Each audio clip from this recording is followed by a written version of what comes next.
Baba Akintoye àti Olóyè Igboho are the leaders in the struggle. No other leader can give you anything in direction apart from these two individuals. And when information travels down, by the time it gets to us and gets to you, we must continue to update.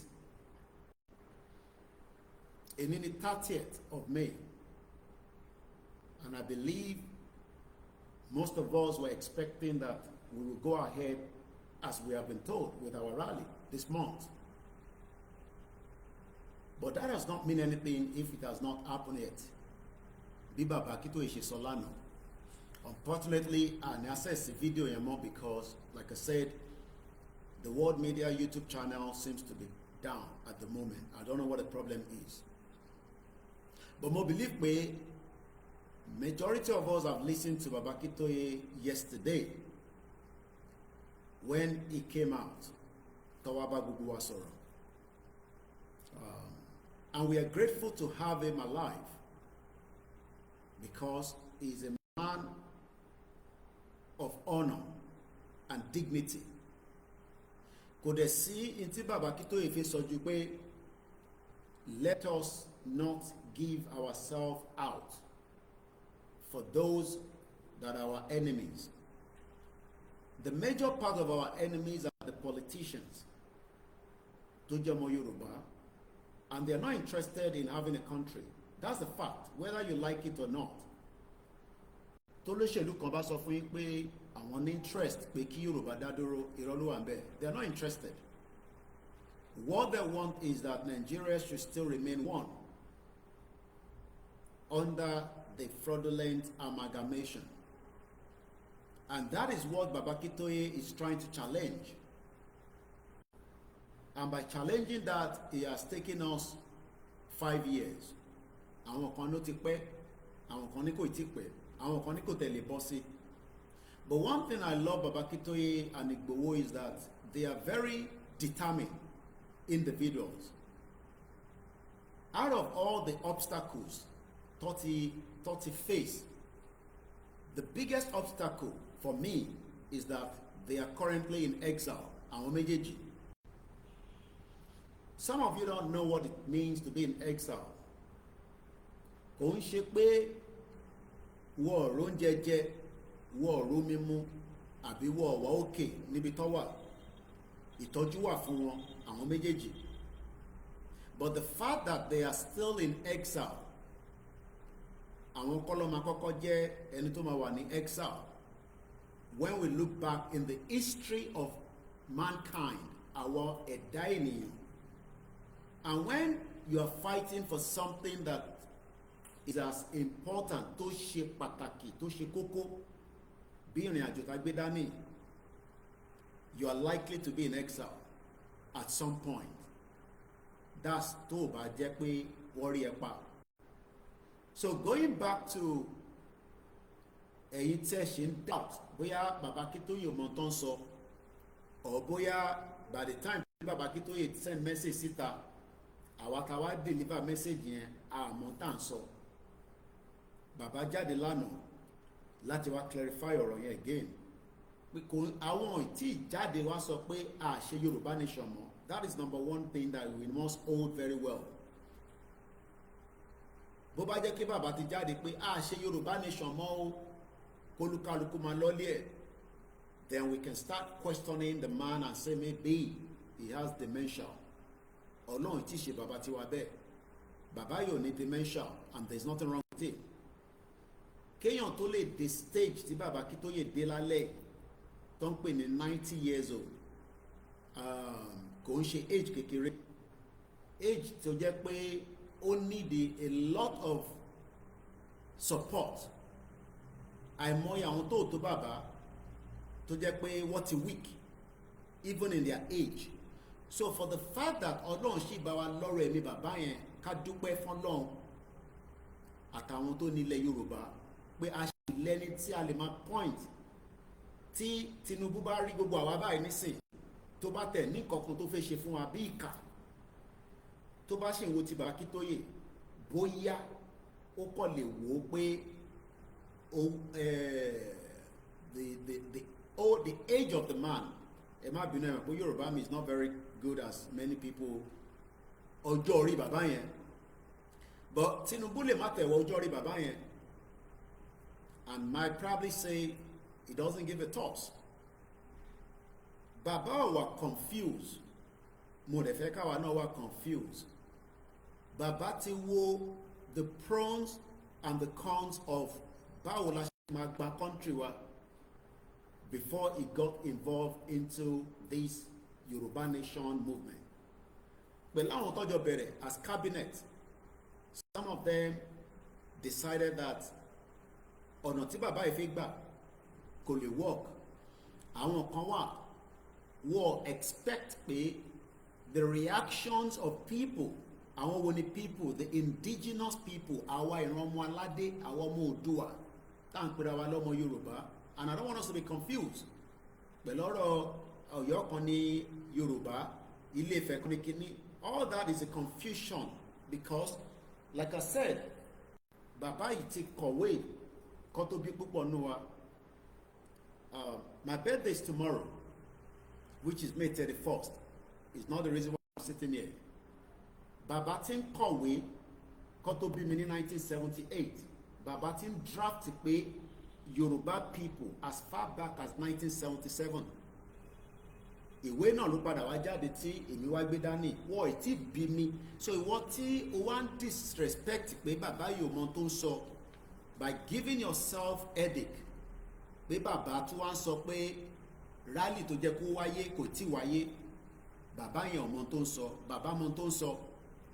Bàbá kó tó di pé ó wà involved nínú pé ó change mind ẹ̀ pé Nigeria ò lè work.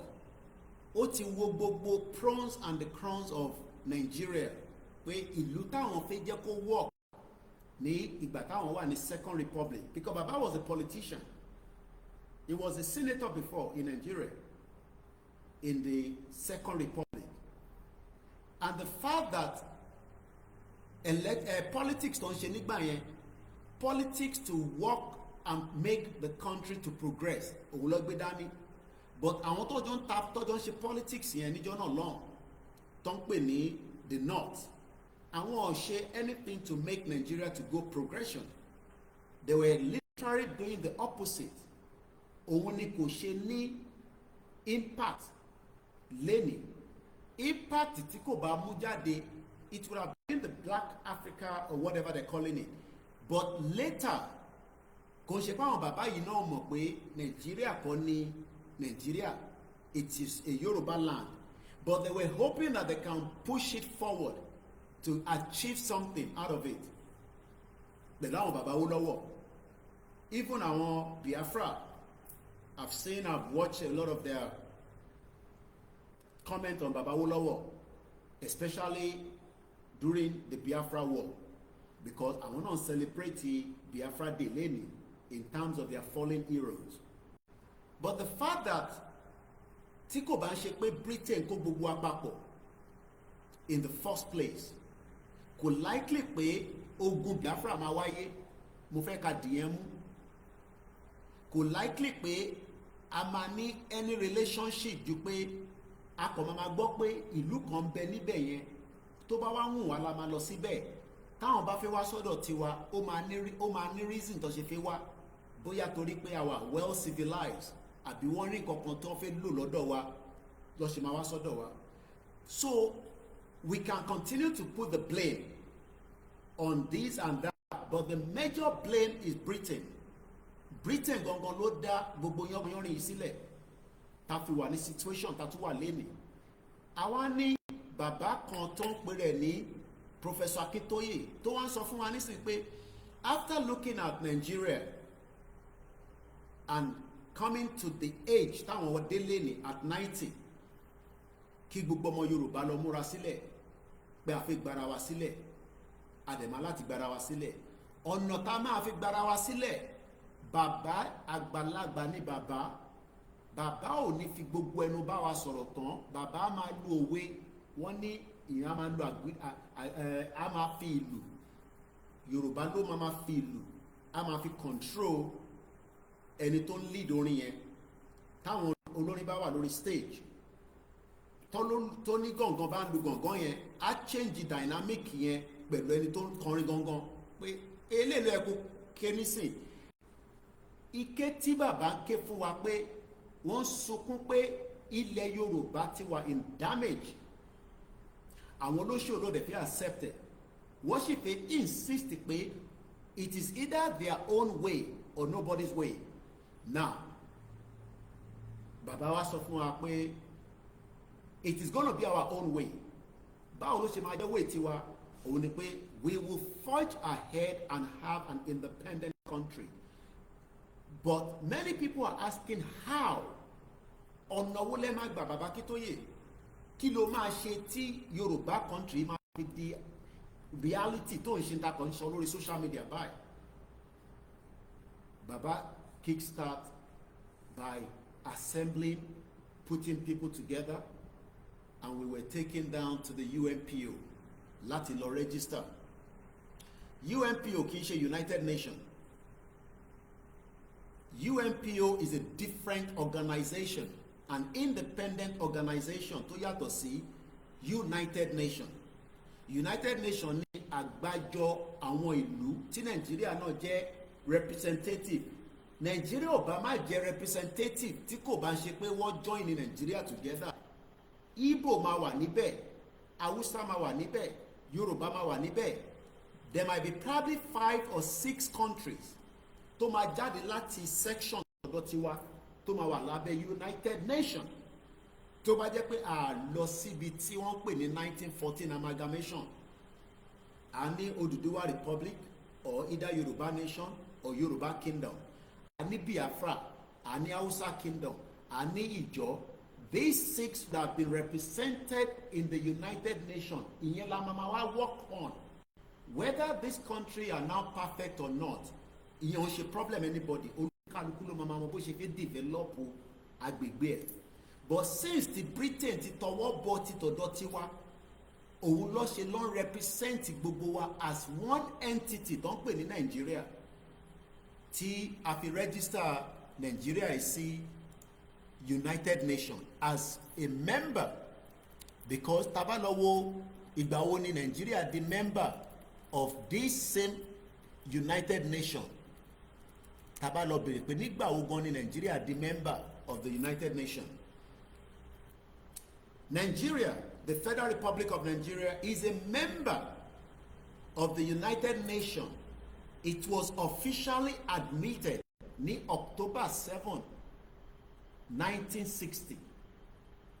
October 1st, 1960, like by independent. Tí kò ṣe original independent, because independence here was something that was forced on everybody and push it to the United Nations. Tó bá jẹ́ pé Britain ò kó gbogbo àpapọ̀ ní 1914, we would be talking about Yorùbá ti wà nínú United Nations even before 1960, because àti exist. But tá bá lọ wo ìgbà wo gangan ni wọ́n dá United Nations sílẹ̀. When was United Nations itself, the body? When was UN founded? United Nations. United Nations was founded in 1945. Ìran Yorùbá ti exist before United Nations. United Nations was formed in 1945. So Bàbá Akíntóyè tó wá ń sọ history fún wa pé ibi tí Yorùbá wà lẹ́nu ibẹ̀ kọ́kọ́ ló yẹ kó wà, because àwọn olóṣèlú tí wọ́n insist lórí Nàìjíríà, ìyẹn mo ṣe máa ń sọ pé ọ̀rọ̀ táwọn gbé dání Bàbá Akíntóyè kàn fi parable sọ̀rọ̀ ni, ọ̀rọ̀ tó máa dìjà gidi nígbà tí ó ń súnmọ́ bọ̀ tásìkò yẹn ò ní pẹ́ mọ́, tí wọ́n bá ti jẹ́ ká yanjú ẹ̀ ní tọmọlúàbí, ó máa dìjà, kò dẹ̀ sẹ́ni kankan tó máa stop ìjà yẹn. I will be involved in the fight, you would have to be involved in the fight, one way or the other. Ó máa affect gbogbo wa.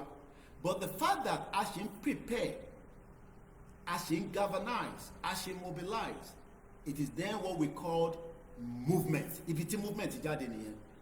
Now, àwọn tó wá ní movement ti pẹ́ jù, kí ló ń dá dúró? Kí ló dé tá a lè jáde? at ready, yes, we are ready to go out, but in tí bàbá ṣì ń rí èmi ò rí àwọn nìkan lọ rí, because bàbá yẹn náà ló mọ̀ pé Nàìjíríà ọ̀dà kò lè gbé wa lọ anywhere. So ká má fi ìrẹ̀wẹ̀sì, I'm just coming out to give us pé ká má tí wà too remorse pé ọ̀nà máa ṣẹlẹ̀ kò tí ì ṣẹlẹ̀. That is not going to be the issue. The issue is the final end tá fẹ́ achieve gangan. In tá fẹ́ achieve yẹn ló yẹ kó wà nígbà yà wa, ló yẹ kó wà lẹ́mìí wa. Àwọn tá fẹ́ gbà lọ́wọ́ ẹ̀ náà, àwọn náà sáré pé kó má bọ̀ lọ́wọ́ àwọn, ó wá di àwa méjì. Bàbá dẹ̀ lọ àwọn ọ̀rọ̀ kan lánàá nígbà tó ń bá gbogbo wa sọ̀rọ̀ fáwọn tó gbọ́ program yẹn. Like I said, I will play program here because the YouTube channel of the Yoruba World Media is currently down, so I will not be able to use extract from it. But what Baba says is that ẹ̀kọ́ wà lọ́wọ́ àwọn ọmọ ọ̀fọ̀n bí bàbá ṣàlàyé, ọ̀fọ̀n ni ẹni tó bá ní eku nínú ilé, eku tó ti wọnú ọbẹ̀ tẹ́fẹ́ fi jẹ̀kọ yẹn. Àwọn olóṣèlú ní sì ti realize pé the 60 million Yoruba people will take their country out of Nigeria. They already know that. But they are not going to stop what they are doing as well. They will continue to forge ahead, making Nigeria kó exist. But àwa la fẹ́ stop it. Ọ̀nà tá a dẹ̀ máa fi stop it ni pé we will come out.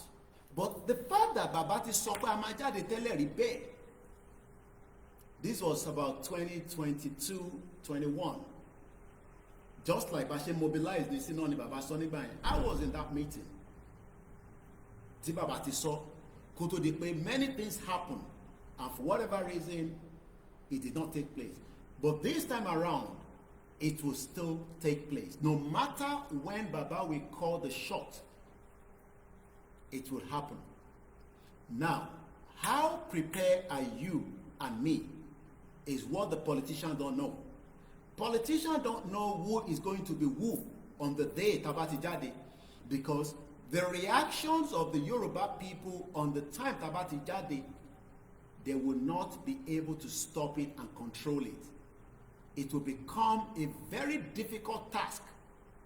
Fáwọn olóṣèlú kò sí bó ṣe lè náwọn fẹ́ protect Nigeria.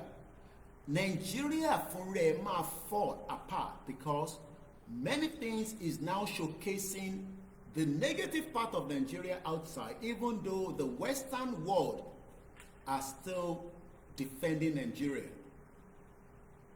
And you know why I say that? They are defending Nigeria because tó bá jẹ́ pé wọ́n join gbogbo àpapọ̀, the case of Simon Ekpa will not be happening in Finland.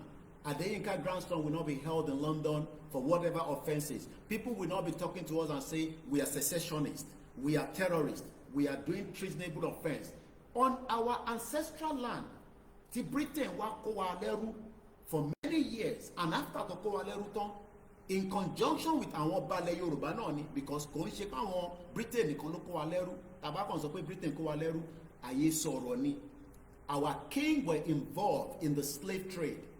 I was in the museum in Liverpool. Our kings, àwọn balẹ̀ Yorùbá were involved in the slave trade. The fact there remains is that what are we going to do láti resolve gbogbo issue? Are we going to resolve it with election? Are we going to resolve it because Tinubu is there? No. We can resolve it by everybody going back to their own ancestral land. Káwa lọ develop it how we want it and the way we want it to run. But tí olóṣèlú bá insist after tí Baba ti bẹ̀ gbogbo wọn, and the final letter that Baba wrote to Tinubu, and they still want to go ahead and say àwọn fẹ́ Nigeria, then everybody should go and prepare for war. Ogun la fi lọ jà nìyẹn. There's no àní kankan níbẹ̀, kò ilé ìránṣọ́rọ̀ àfẹ́lọ jáde fúnra à ń lọ jà ní o, à ń lọ jà gidi. I am saying this is not from Baba Akintoye or Igboho, because I don't want you to misquote me again, because some things I will say that àwọn lọ sọ, but pé àní jà yẹn ẹ lọ tutù ẹ̀ dànù. The fight to save ourselves is either we do it today or we are cowards and we will never achieve it again. Baba will be with us, but he's not going to be with us for a very long time. Baba ò tún lè rí 90 years ò kankan mọ́ àfi tá a bá ń parọ́ fúnra wa. à ń bẹ Ọlọ́run pé kí bàbá yẹn pẹ́ kọ́lọ́n fún ní 20 years, but the fact is that èmi àti ẹ la máa jàjà yìí o, èmi àti ẹ la máa jàjà yìí, àwa táwa below the 70s, àwa tó bí ní 1970s, 71, 72, 73. ṣẹ́rí gbogbo àwọn tó bí ní 1960 àwọn yẹn ti fail wa, they are not going to give you anything, and these are our governors. Gbogbo wọn ló ń gbádùn ayé wọn, tẹ́ bá lọ gbọ́ age wọn. I gave you their age in one of my broadcasts. Gbogbo wọn yẹn pátá, they are one Nigeria to the core, and they will die as one Nigeria, just like Obasanjo. But ṣẹ́rí àwa táwa ní 1970, like I am in my own 1970. I'm a 1978 Nimi. Tomorrow is my birthday. It's either we die to save the next generation, or this same set of people will hand us over back to the Western world, and we will all have to either be slaves forever or nothing comes out of it. So, ìwọ tó ń wò mí, àtèmi tó ń wò, àtàjọ ń wòra wa, a lọ múra sílẹ̀ fún ìjà tàfẹ́jà, because a máa jà ní o, a máa jà gba Yorùbá nation ní kíyàn kọ́kọ́ má sàn kankan fún yín pé ẹ̀ níjà. We would have to fight to get Yorùbá nation, but what they want to do, our Western world will continue to use their gimmicks. Now, I said it from the beginning, if Britain has left us alone, Nnamdi Kanu ní máa wà ní Nigerian court, torí pé ilẹ̀ Igbo ló máa wà láti ilẹ̀, kò ní sí reason to agitate fún kankan. Simon Ekpo ní reason láti fi agitate fún kankan, just like báwa náà ṣe agitate pé a fẹ́ gba country wa. Nobody will be agitating for anything. The reason ta ṣe agitate ni pé for 200 years of the British Empire, what change oríṣiríṣi nǹkan, ara àwọn nǹkan tó change yẹn ló affect gbogbo wa lẹ́yìn ta fi agitate, ta fi sọ pé a fẹ́ gba country wa, ó fẹ́ gba Biafra, Hausa náà fẹ́ gba tiẹ̀ padà, and all this is happening. If everybody has been left the way they are, bẹ́lẹ́dùmarè ṣe dá wọn, a lè máa sọ pé okay, eléyìí perfect, eléyìí perfect, a máa yọ síra wọn, a fẹ́ constitution, eléyìí la fẹ́, a níwà under the same bracket, táwa mí síra wa nínú, tó wá ń di issue mọ́ wa lọ́wọ́. Issue yẹn nísìn àwọn fẹ́ solve pẹ̀lú election Nigeria, kò ṣe solve àfi tá a bá ń parọ́ fúnra wa. You cannot solve this problem because United Nations gan ọ̀dàgbà tó ilẹ̀ Yorùbá. United Nations, like I said, was formed in 1945. Nigeria fúnra rẹ̀ was only into United Nations on the 7th of October 1960. Now, what is the game plan? How is this exit going to happen? Everybody wants to know the details. You cannot know the details, because if you know the details, you are going to be defeated. You will be defeated before you get to the front line of your exit. Àwọn kan ti try ẹ̀rí tí wọ́n ní wọn ò ní lọ, eventually after a lot of crises. One of those countries is what we called the Republic of Ireland. Ireland was also fighting the same fight. Báwọn fẹ́ dá dúró, àwọn fẹ́ dá dúró gẹ́gẹ́ bí country, but Britain never wanted them to gain their independence. A lot of us think that if we continue to speak grammar, ó máa fún wa ní country. If we get it right, ó máa fún wa ní country. We are looking for perfection to get Yoruba nation. We are looking for perfection to get Yoruba nation. No. Because nígbà tó fi wá gba country yẹn náà, tó fi sọ di Nigeria, àwọn náà get it right. Kò ṣe pé jọ́ kan ló get it. It was preparation and preparation, because a gbọ́ pé Lugard gangan kọ́ ló bẹ̀rẹ̀ amalgamation yẹn. Àwọn kan ti bẹ̀rẹ̀ before Lugard ló wá enforce ní 1914 ní January 1st. But a lot of people during the era, as at that time, àwọn kan náà wà tó wà against it, but wọ́n force wọn ni. So táwọn kan bá wá sọ pé you cannot come and be telling millions of Yoruba people that are not ready, even though we know that millions of the Yoruba people are ready for us to exit this contraction don't pè Nigeria. But one thing is, we are looking for perfection. Perfection is not what we are looking for. We are looking for how we will be formidable to go further and deliver ourselves and remove ourselves and gain back our identity.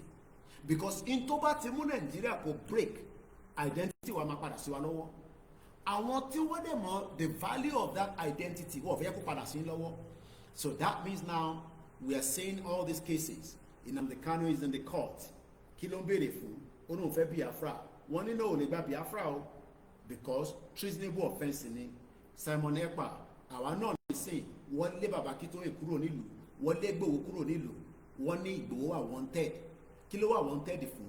Ó náà òun fẹ́ dá dúró, òun fẹ́ gba ilẹ̀ òun padà lọ́wọ́ àwọn tí wọ́n fẹ́ jẹ́ kóun wà tó jẹ́ pé ilẹ̀ ti bàbá bẹ́ẹ̀ ni.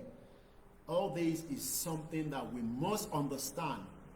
Yoruba Nation kì í ṣeré. I keep telling us, we are thinking it's a joke. It is not a joke. It is something that some people and some of us are pain in the heart, that some of us have taken it as a joke. But there will always be infiltrators. Àtayébáyé nìyẹn. During the IRA, when the Ireland wanted to gain their independence from United Kingdom, they were infiltrated, they were almost killed, but one thing is, they never let loose their guard. They remained focused until they achieve their dream.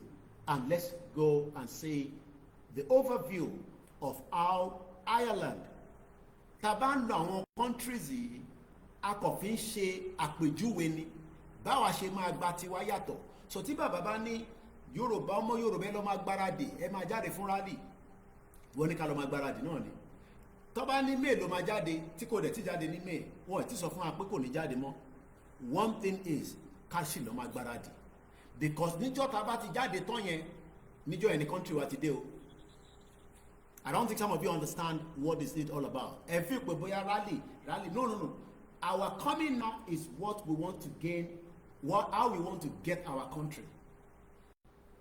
Ìjáde wa yìí, ìjáde tá fi jáde, òun ló máa determine bá ṣe fi gba country yẹn. And if truly we want to take the country, that means we would have to go out at all costs. No matter how it will be, no matter whether we are ready or we are not ready, no matter whether we have guns, we don't have guns, whether we have bullets, we don't have bullets, whether we have the people, we don't have the people, whether it be my power, Iyama Jewa. I have had people that have called me today. Àwọn òrówó fi ṣe ògùn, mo ní no problem. Èyí tẹ́ bá lè ṣe ni kẹ́ ṣe. Àwọn tó ti ṣe, a máa protect gbogbo wa tó kù. Àwọn tó bá lè gbàdúrà ń gbàdúrà, ẹni tó bá lè ṣe this. But pé yàn kan sọ fún wa pé rally tá fẹ́ lọ ṣe yìí kò ní fún wa ní country wa, ẹ tutù ẹ̀ dànù. Rally tá fẹ́ jáde fún yìí, òun ló fẹ́ deliver wa kúrò nínú Nàìjíríà. A fẹ́ gbára wa tán pátápátá lọ́wọ́ Nàìjíríà. And that means it is a big obstacle, not for us, because àwọn ò bẹ̀rù. Ẹni tó ń bẹ̀rù ni ẹni tó mọ̀ tó fẹ́ lọ gbà. Táwa ta mọ̀ ta fẹ́ lọ gbà pé identity wa o, a fẹ́ lọ gbà, ìbẹ̀rù ò ní sí lọ́dọ̀ wa. Kódà bó tẹ ṣògùn, bó ṣe kankan, ìbẹ̀rù yẹn ni à ń sọ fún wa pé ká yọ kúrò. Because tá bá ti jáde, no matter what the obstacle tó bá wà lọ́nà, mo ti fi ṣe program in the English format, àwọn kan náà wọ́n gbọ́ yìnbó. Elephant tó fẹ́ wá crush àwọn èèyàn ni. Anybody that stays on our lane will be crushed to death. Kò sáà ní àmì kankan níbẹ̀. But don't let anybody start telling you that ṣe ti gbọ́, ṣe rí kéèsì Simon Ekpa tó ń ṣe lọ́wọ́lọ́wọ́, wọ́n ti charge for terrorism. Ṣe ti rí kéèsì DC, tẹ́ ẹ bá careful, tẹ́ ẹ bá tẹ̀lé wọn, àìtí fẹ́ gba country nìyẹn. Ireland gained independence from the United Kingdom preliminarily through a combination of armed resistance. Wọ́n lo ìbọn gidi. There was a lot of armed resistance. UK lè máa sọ fún wa nísìnyí pé ẹ fẹ́ gba country yín, okay, no problem. Ṣé níbọn? Níbọn. ok báwo lẹ ṣe fẹ́ gbà a máa gbà through diplomacy ok yẹn náà dà diplomacy yẹn náà làwa náà fẹ́ kẹ́ fi gbà but on our own terms and conditions nígbà táwa bá ti sọ pé a máa release yín the question now is how much are you ready to allow Britain to tell you that and I'll give you what they've said what is already Britain ti fún wa ní hint yẹn àwa láì tí mọ̀ ní Britain ní lè gba ilẹ̀ Yorùbá until 2075 kẹlọ dúró 50 years I will be 97 years old kò ní dá fún Britain kò ní dá fún gbogbo tó ń pè ní àwọn empire wọn tó ń sọ fún wa pé ká lọ dúró de 2075 you will be 97 I will be 97 tó bá jẹ́ pé wọ́n bí ẹni 1978 bí èmi náà tó bá dẹ̀ bí ẹni below that you will be 98 the question is ìwọ tó bí ní 1980 tó bí ní 1990 you are almost the same bracket tó bí ní 2000 ṣé wọ́n lè dúró de another 50 years nítorí pé Britain fi ṣe satisfy their own interest against interest tiwa even after they remove our identity tí a béèrè lọ́wọ́ wọn ní 1914. This is the reason why we are going to have to defend ourselves to remove Nigeria from our territory. Big task like Bedani. No matter how we are prepared, we must still continue to prepare and prepare. Torí tá bá ti jáde, that is the final call. And Baba said it yesterday on the 29th of May that Yoruba Nation Rally has not been called off. Àwọn tí sọ pé wọ́n ti call it off. All they are saying is that they are still going to come out again and tell us when we are coming out. So what don't say, but May last so when we said May is exactly what they told us. But for now, Baba said he will come back out again and address us again because pressure wa pọ̀. Koikimedia kan ló sọ pé May ni, àwọn tó kù sọ pé May ni. It is all lies. I will leave some areas for today, for Jola, because I don't want us to lose focus. But I have told you that there have been many pressure that have been out there in the last 3 weeks. Pressure, but that is not where I don't want to stand on tonight. My stand is that I'm going with my leader because the love that we have for them and we trust them. If you have the same love and you trust them, all you need to do is just continue to mobilize and prepare your mind to exit this nonsense country. To create power. Britain will create a country. Kò ṣe power la created because ilẹ̀ wa ti wà kó tó di pé Britain wa created fún wa. All we are asking for now is there is still room. Tó bá pe bàbá kí tó yè lálẹ́, that means pé dialogue lè ṣẹlẹ̀.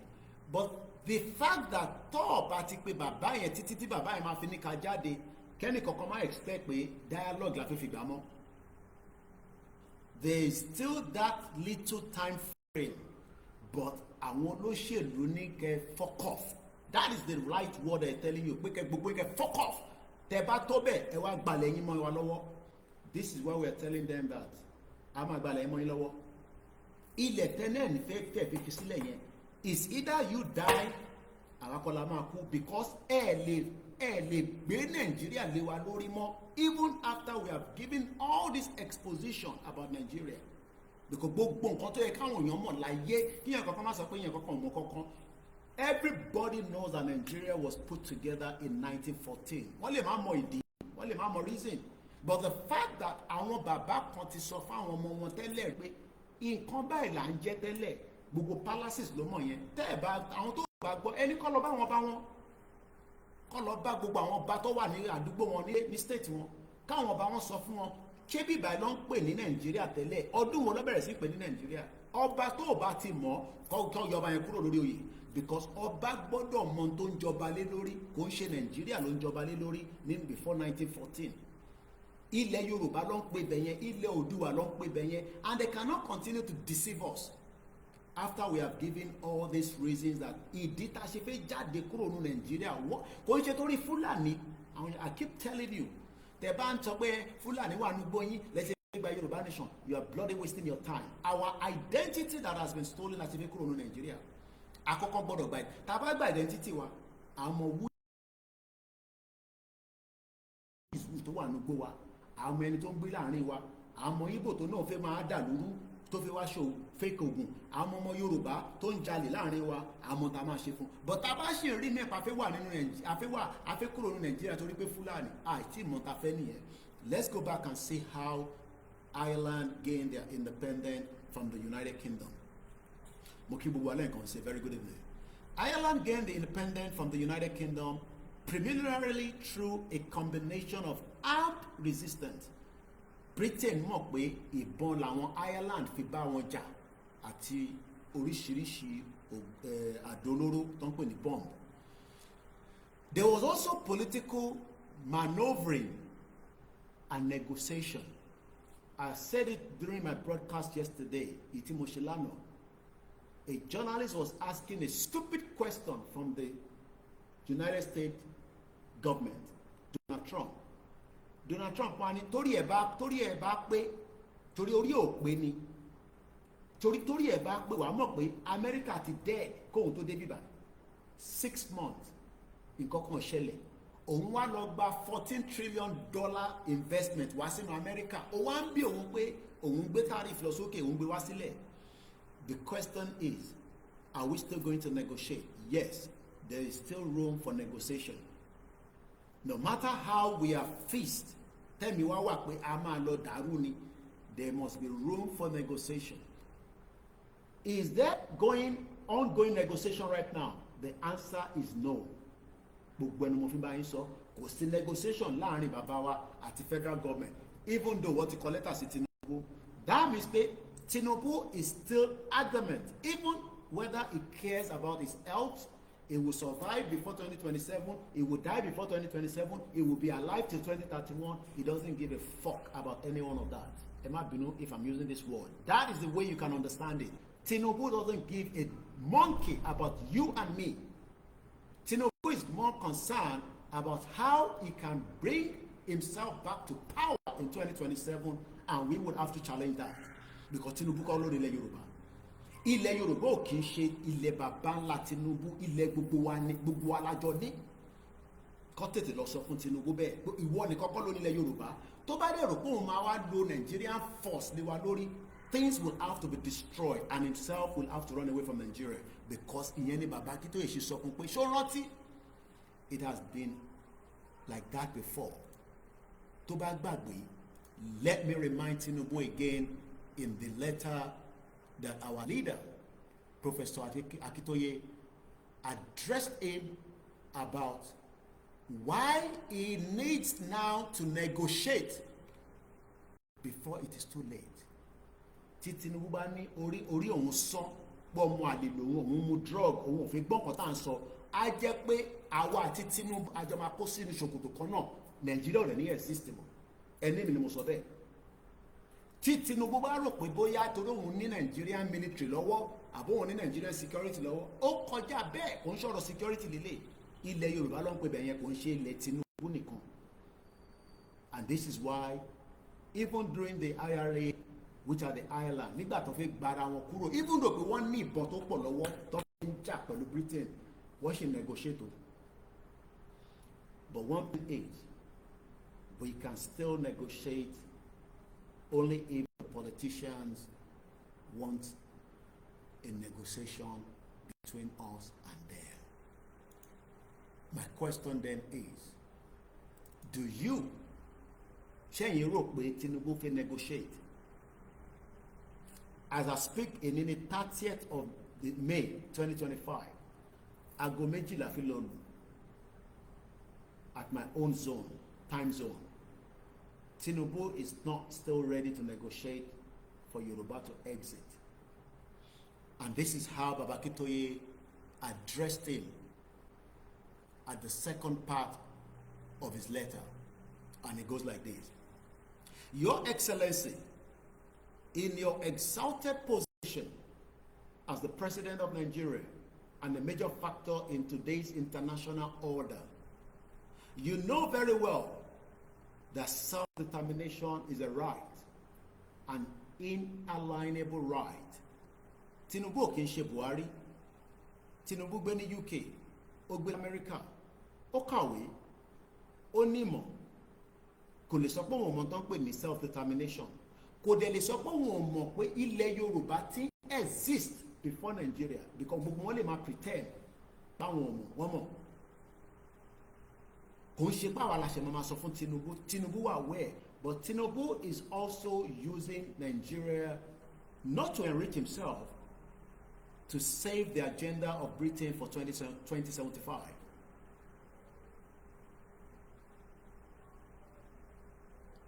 Tinubu right now is using Nigeria as part of his own to allow Britain to keep Nigeria till 2075. So ọ̀rọ̀ pé Tinubu fẹ́ di president in 2031 kọ́ ló wà nílẹ̀. All what they are doing is what Britain has laid down. Britain has laid down the rules of engagement nípa Nigeria, just as Britain did put Nigeria together where it is today. So kò sẹ́ni tó fẹ́ jẹ president, ó lè change the rules of engagement. You will be the president and you will leave that position and you will vacate it. That is the arrangement tó wà nílẹ̀. Kò ń ṣe Tinubu nìkan. It has been like that ever since from Obasanjo, ever since from 1960. The rules of engagement lórí Nigeria ni pé anybody that will control Nigeria will take the order. Ìyẹn ni Baba Akintoye ṣe lo that word. Let's take it back again. International order. Your Excellency, position ẹ gẹ́gẹ́ bí president in Nigeria, the major factor in today's international order. Lọ́dọ̀ tiwa, most people that listen to when they're having the prime minister question time, ẹ máa gbọ́ order. Speaker máa sọ fáwọn tó ń pariwo nínú ilé pé order. Ẹgbẹ́ mi dákẹ́. Bí Tinubu bá ṣe pẹ́kẹ́, wá sọ fún ní Britain pé kó gbẹ́nu dákẹ́. Order. Let me give you the full meaning according to the overview, the AI overview, because everything is so good now. It is indirect rule. Bẹ́ẹ̀ni, Eshegoni. International order refers to the structured relationship and arrangement that govern interaction between actors on the global stage. Tani actor nísìn? Tani actor tí mo ti ń darúkọ látẹ̀kọ́? Britain ni actor. Wọ́n dẹ̀ ní nínú movie, actor bá ti kú, kí ló tún?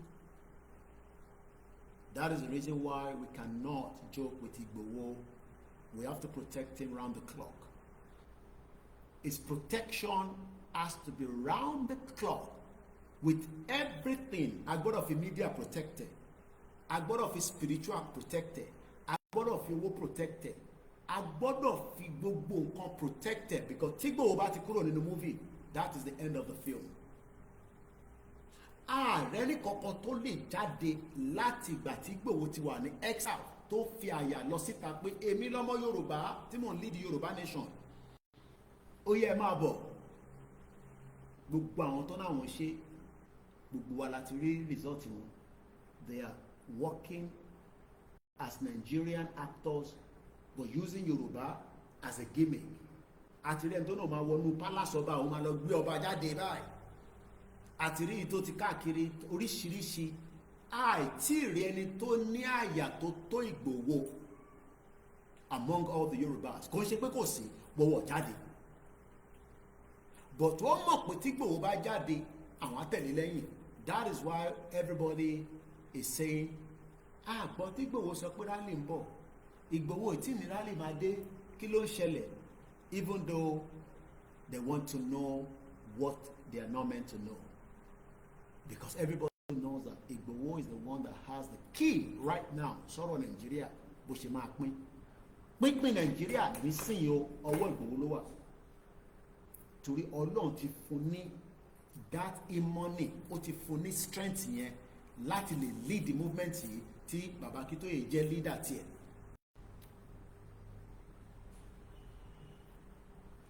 Let's go back.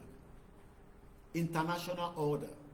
International order refers to the structure, relationship, and arrangement that govern interaction between actors on the global stage, including states like Nigeria, international organizations and the non-actors.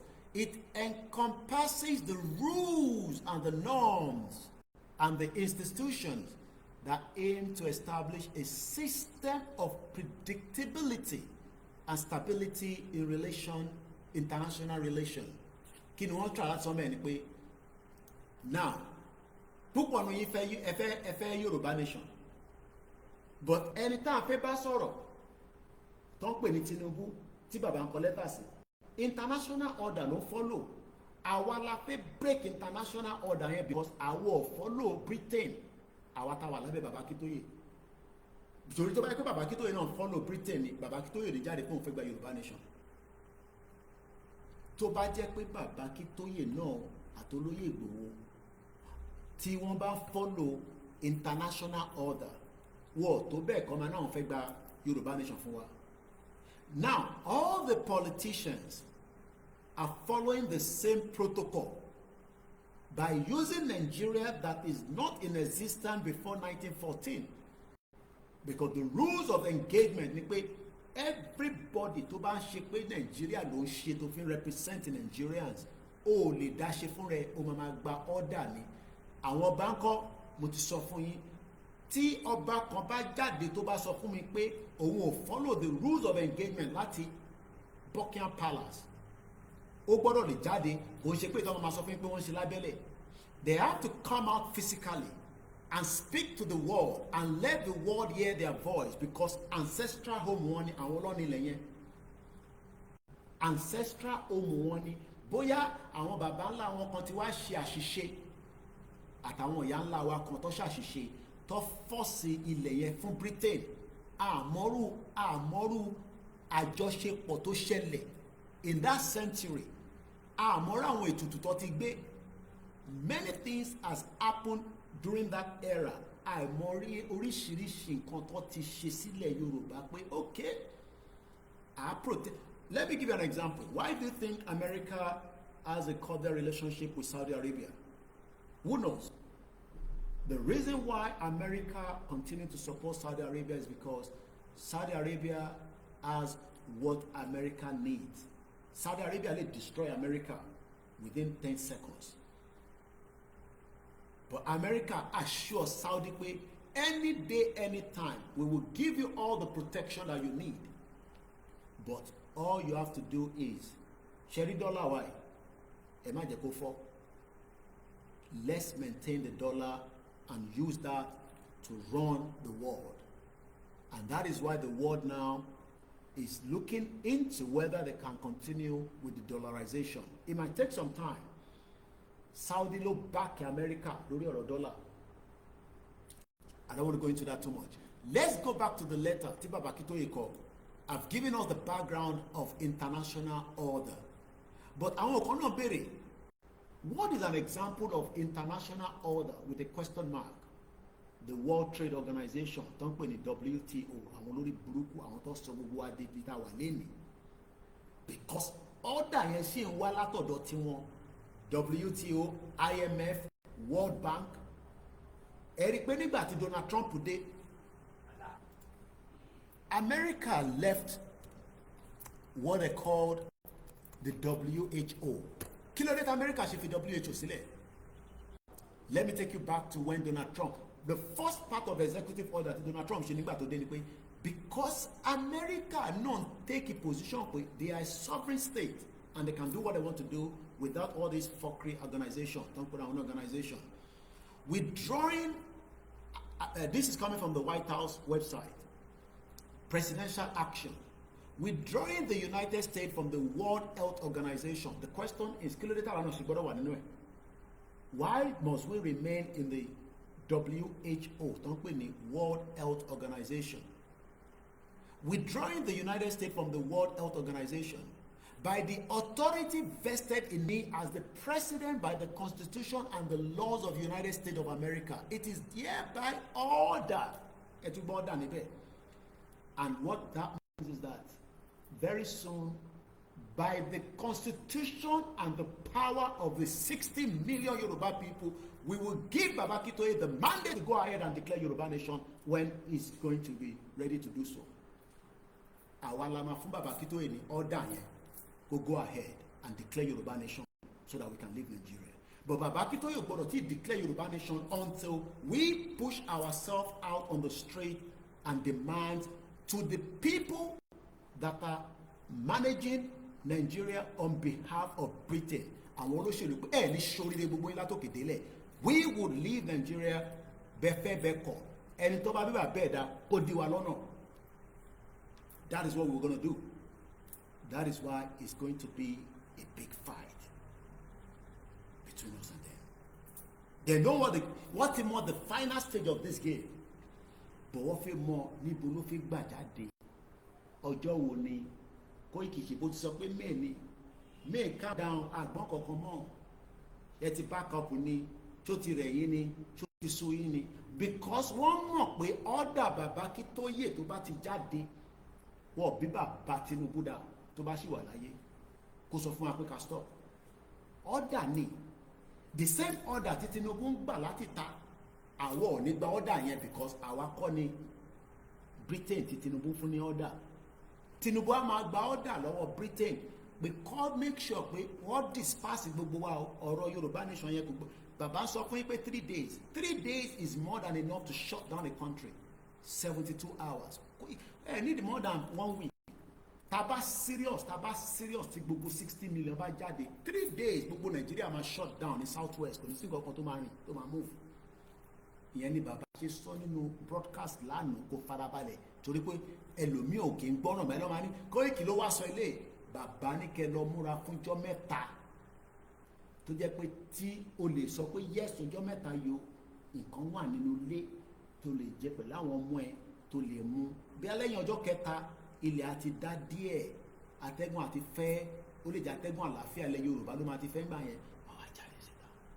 But surely the first 3 days yẹn á gbóná á máa yọ eruku á máa gbóná á máa yọ eruku.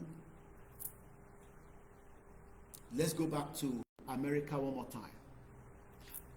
President Trump only by the power agbára tó wà lọ́wọ́ òun, by the authority vested in me as the president and by the constitution and the laws of the United States of America, it is hereby order. I hope you are now understanding the meaning of that word order. Àwa nísìn la sọ fún Baba Akintoye pé a ti ready bàbá ẹ fún wa ní ohun yẹn síta. Bàbá náà máa fún yín lóhùn yẹn kò náà wọ́n ní fún yín. Ọlọ́run dẹ̀ nípa bàbá yẹn fún wa nísìn. But tí bàbá bá ti fún wa ní ohun yẹn 60 million must defend it. 60 million Yoruba people yẹn a gbọ́dọ̀ defend the order Baba Akintoye o. Eléyìí sọ̀rọ̀ Koiki àrùn jẹjẹ níbí báyìí no gbogbo yẹn kọ́. We are following that order all the way through every part of Yoruba land because that is the final solution. And I hope the message is getting clearer to those of us that are still in doubt about what is loading. Because what is loading is the big one, and most of you need to know that tonight again. But it's important that we re-emphasize it and tell you. I don't want to go into any other details of what America said in the reason why they left WHO. In tó bá mú America máa give order báwọn fi nínú WHO. Baba Akintoye náà ní right láti fún wa ní order pé àsínú Nigeria mọ́, and that is the final. But Tinubu needs to understand this. That is why Baba Akintoye is giving him his last warning. Warning ni Baba Akintoye fún Tinubu. Your Excellency, in your exalted position as the President of Nigeria and the major factor in today's international order, you know very well, ó mọ̀ dáadáa, kò ń ṣe pé àṣẹ máa sọ fún ẹ, ó mọ̀ dájúdájú, ẹ bá mi pín ètò ìtorí Elédùmarè mo bẹ̀ yín. Please share this program. If you have not shared it, this is the time to click the share button and go and bring somebody in, because Nigeria will collapse. We, the Yoruba, will be the one to collapse Nigeria. Igbo lè ṣe, gbogbo ariwo tó ń pa Biafra yẹn wọ́n ò lè ṣe délẹ̀, àwa la máa gbé délẹ̀. I'm telling you that the Biafra will go behind us. They know that. Gbogbo hihi tó ń ṣe yẹn, they can't. They know that because they know the power that the Yoruba can do to bring down Nigeria.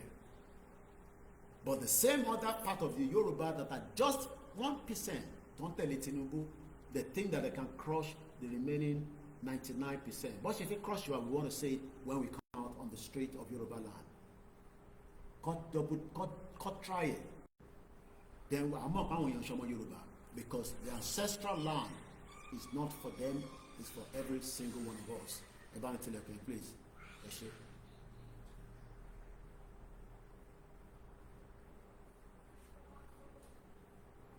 Your Excellency, your exalted position as the President of Nigeria and a major factor in today's international order. You know very well that self-determination is a right and an inalienable right of all indigenous nations of the world. Ẹ̀tọ́ gbogbo àgbáyé kò ń ṣe ti ilẹ̀ Yorùbá nìkan. And I'll be telling you about Togoland or Western Togoland. I'll be giving you some updates as they are also part of the UNPO. Some development is happening from that end.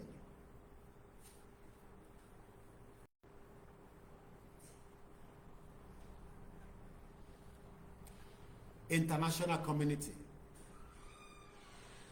You know that these inalienable rights, ẹ̀tọ́ ènìyàn yìí, ìwọ Tinubu, are enshrined in the laws of international community. Ó wà lófin àgbáyé. And spelled out, wọ́n kọ sílẹ̀ dáadáa, kò ṣe àní-àní, ó wà spelled out properly. Ó wà spelled out properly. Báwo ló ṣe wà spelled out?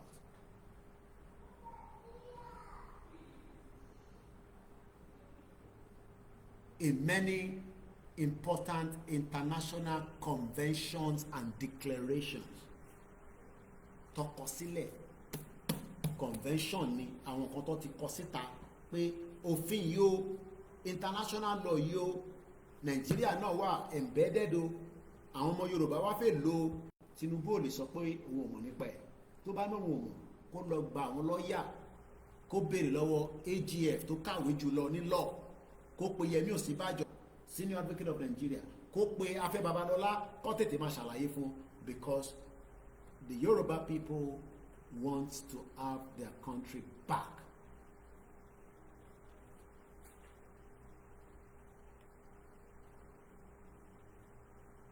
Conventions and declarations of the United Nations Charter. Tabakon ló gbogbo ilé pé a kàn lò pé because of the diplomatic part of this movement. Because tabani agbeyewo ilẹ̀ Yorùbá dàgbà ju United Nations lọ. We are older than United Nations. So we don't need United Nations, but because the world has progressed and is still evolving from century kan lele, this century will destroy Nigeria. There's no doubt about it. Because Nigeria will be destroyed so that the real indigenous people take back their land and then continue to flourish as humans. And anything that crossed their path will be crushed to death. So the fact that we are just using the laws of United Nations and all other international laws is because it's the norm. Because United Nations itself was only formed in 1945.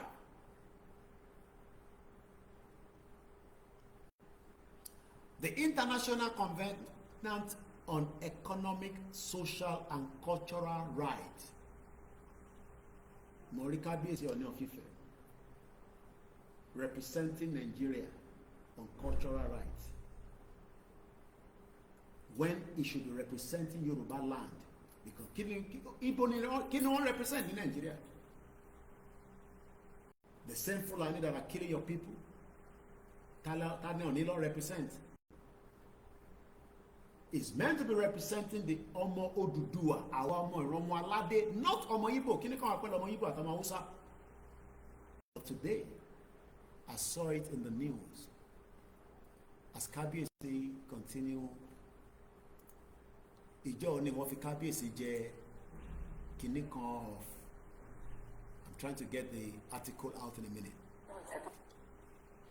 We saw Kábíyèsí, the Ọọ̀ni of Ifẹ̀, the Ọ̀jájá II, Baba wa Dada, as they continue to travel around the world using Nigeria on Awomo Oduduwa.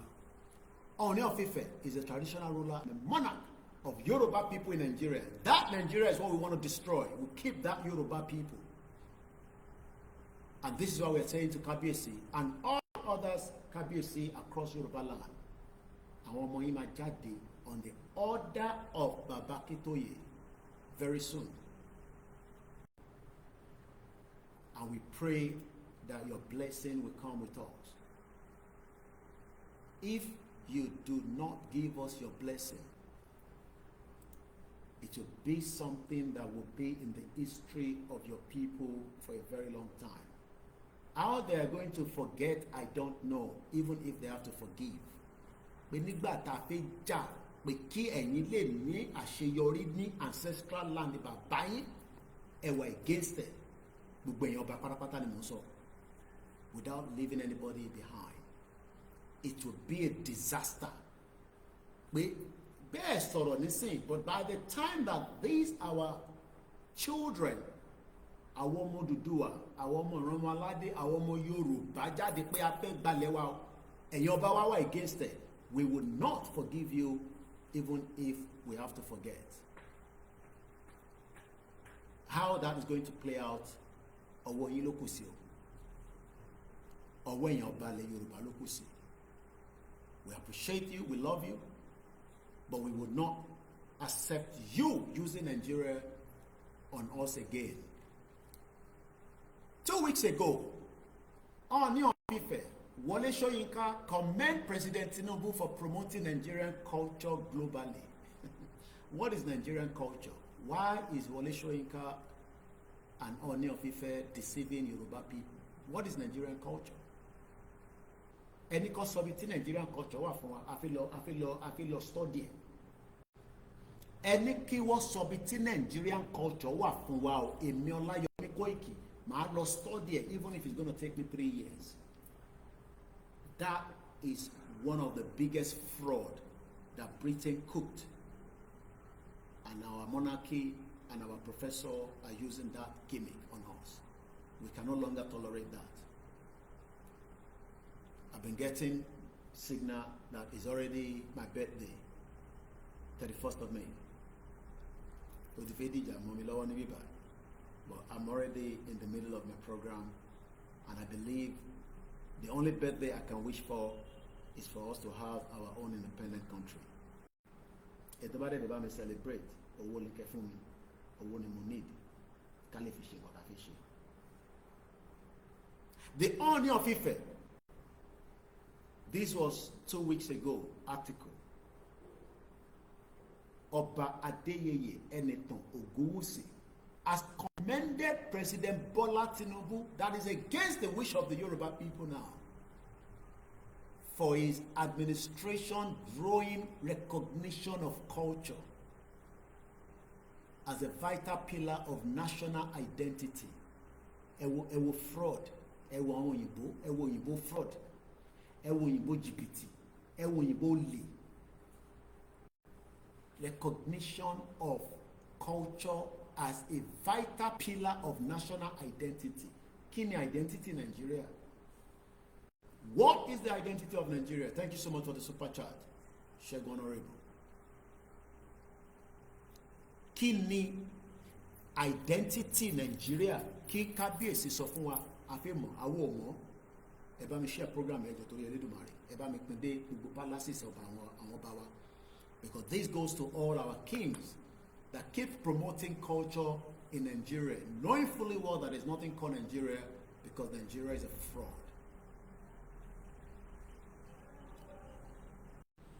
unity. Táyé bá fi parẹ́ tá bá sì wà ní Nigeria, there will never be unity, according to Ango Abdullahi. Ango Abdullahi said, and I quote, "It is either we have a peaceful dissolution now, or everybody should go and prepare for war." It is time, according to Ango Abdullahi, for us to exercise the power of sovereignty that we have wasted and sold under the guise superiors elections over the years. Election mi lọ́dún tó ń kú sílẹ̀ fún àwọn Yorùbá o. Gba 5,000 kó síbẹ̀. Kó ra magí tó bá tẹ̀lé lùbọ̀. Ango Abdullahi said in a summary in his various write-up, this 1914 amalgamation isn't working. Ṣé kábíyèsí máa náwọn mọ̀? Gbogbo àwọn balẹ̀ Yorùbá mọ̀ pé kò ṣiṣẹ́.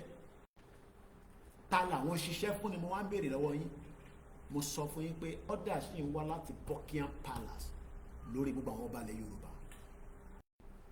Gbogbo balẹ̀ Yorùbá ṣì ń lo that 1914 amalgamation lórí ancestral land tí bàbá wọn àwọn màmá ńlá wọn tó gbé fún wọn, and they expect unity and love and peace. Àwa fi culture àwa fi ṣe yẹn. So tí kábíyèsí bá ń sọ fún wa pé President Tinubu ó ń ṣe kí ni o, ó ń grow culture, kò lè grow culture because ọmọ Igbo sọ fún wa pé a kì í ṣe culture kan náà. We can have our country separately and we can have a very good culture. Ẹ wá promote culture yín fún wa, káwa náà wá promote ti yín. But kò ṣe pé káwa wà in the one country tó ń pè Nigeria, káwa máa lo Nigeria as culture lẹ Yorùbá, knowing that that is a fraud. Ẹ tó bá fi support birthday mi, òun ni account details tó fi síta yẹn. Kò sí bó ṣe lè kéré tó, that can be the only birthday that I can have, and we appreciate. According to a statement that was signed by the media assistant to the Executive Secretary, National Institute for Cultural Orientation, Mr. Saleh, quoted, the traditional ruler has given the commendation during a media conference organized by NICO to help the upcoming World Orisha Congress, which I believe Kabiyesi is currently en route.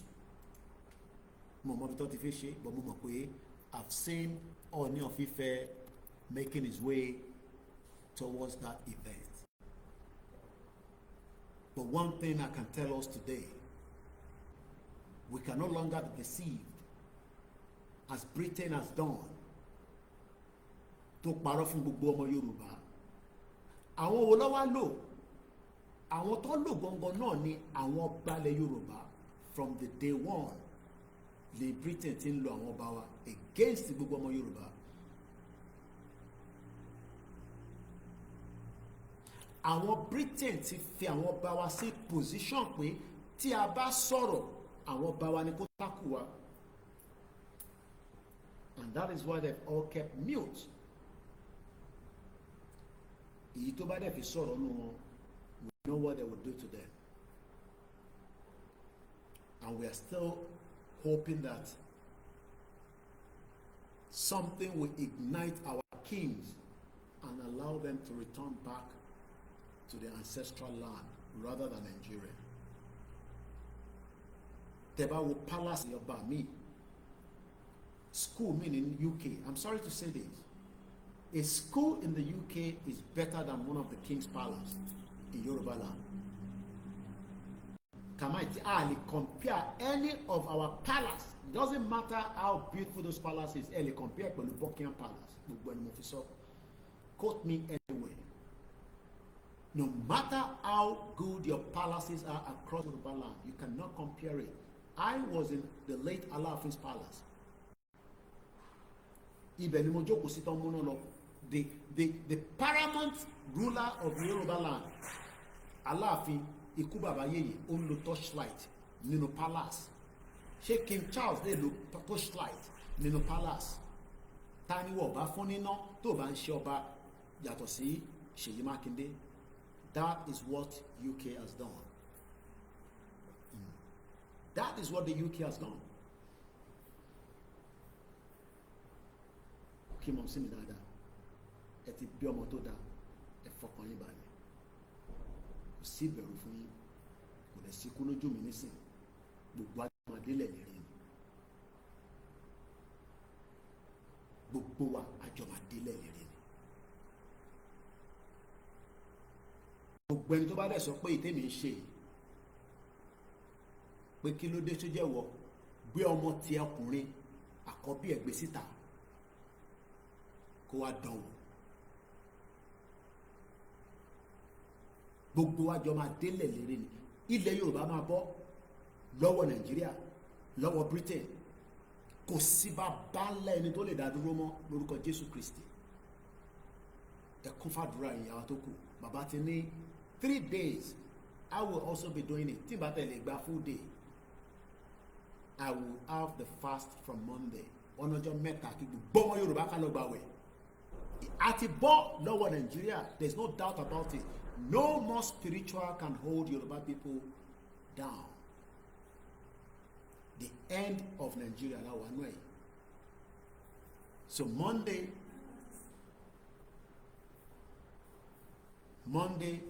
Tuesday, Wednesday,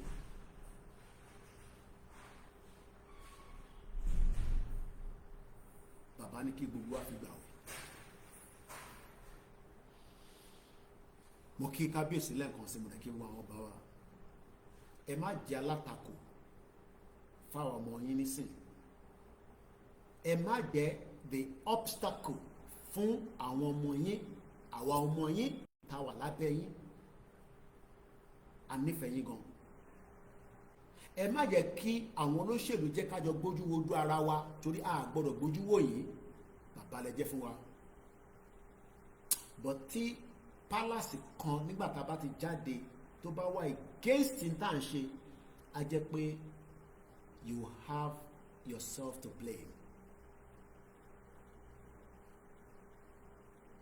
Wọ́n tí ṣe rálì lásán ẹ̀wọ̀n tó ṣẹlẹ̀ ní Kwara State ní last week. Tó wá dá kí wọ́n máa sọná sí palace ọba, kò dáa.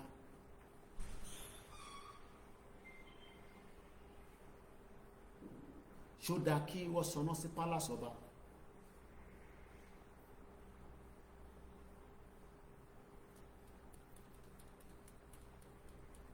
I don't think that is what we want. Ẹ̀yin ọba wa, ẹ pé bàbá Akíntóyè kó sọ fún Tinubu kó jẹ́ ká lọ wọ́n lọ́wọ́. Ẹ pé bàbá Akíntóyè láàárọ̀ ọ̀la kó bẹ̀rẹ̀ negotiation tá a máa rí tó máa confirm pé lótìtọ́ lódodo Tinubu ti ń sọ fún wọn pé òun máa jọ̀wọ́ fọ́mọ Yorùbá. Tí Tinubu ò bá ṣe bẹ́ẹ̀ kò ní gbádùn Nàìjíríà mọ́ nígbà tá a bá ti jáde. Gbogbo ẹnu mo fi sọ, kò ní gbádùn Nàìjíríà yẹn mọ́. Kò ní gbádùn Nàìjíríà yẹn torí pé kò ní lo international order ti Britain lórí ancestral land wa. Gbogbo tó bá wùn ní kẹ́ lọ sọ fún Ṣèyí Tinubu. Ẹ lọ sọ fún Ṣèyí Tinubu pé kó wọ́n ní bàbá ẹ̀ sílẹ̀, pé kó jẹ́ kí Yorùbá máa lọ nílò ẹ̀ àfẹ́ bá ẹnì àfẹ́ níkọ̀ọ̀kan ṣe pẹ̀lú Nàìjíríà mọ́. Ẹ sọ fún Ṣèyí Tinubu kó pe bàbá ẹ̀.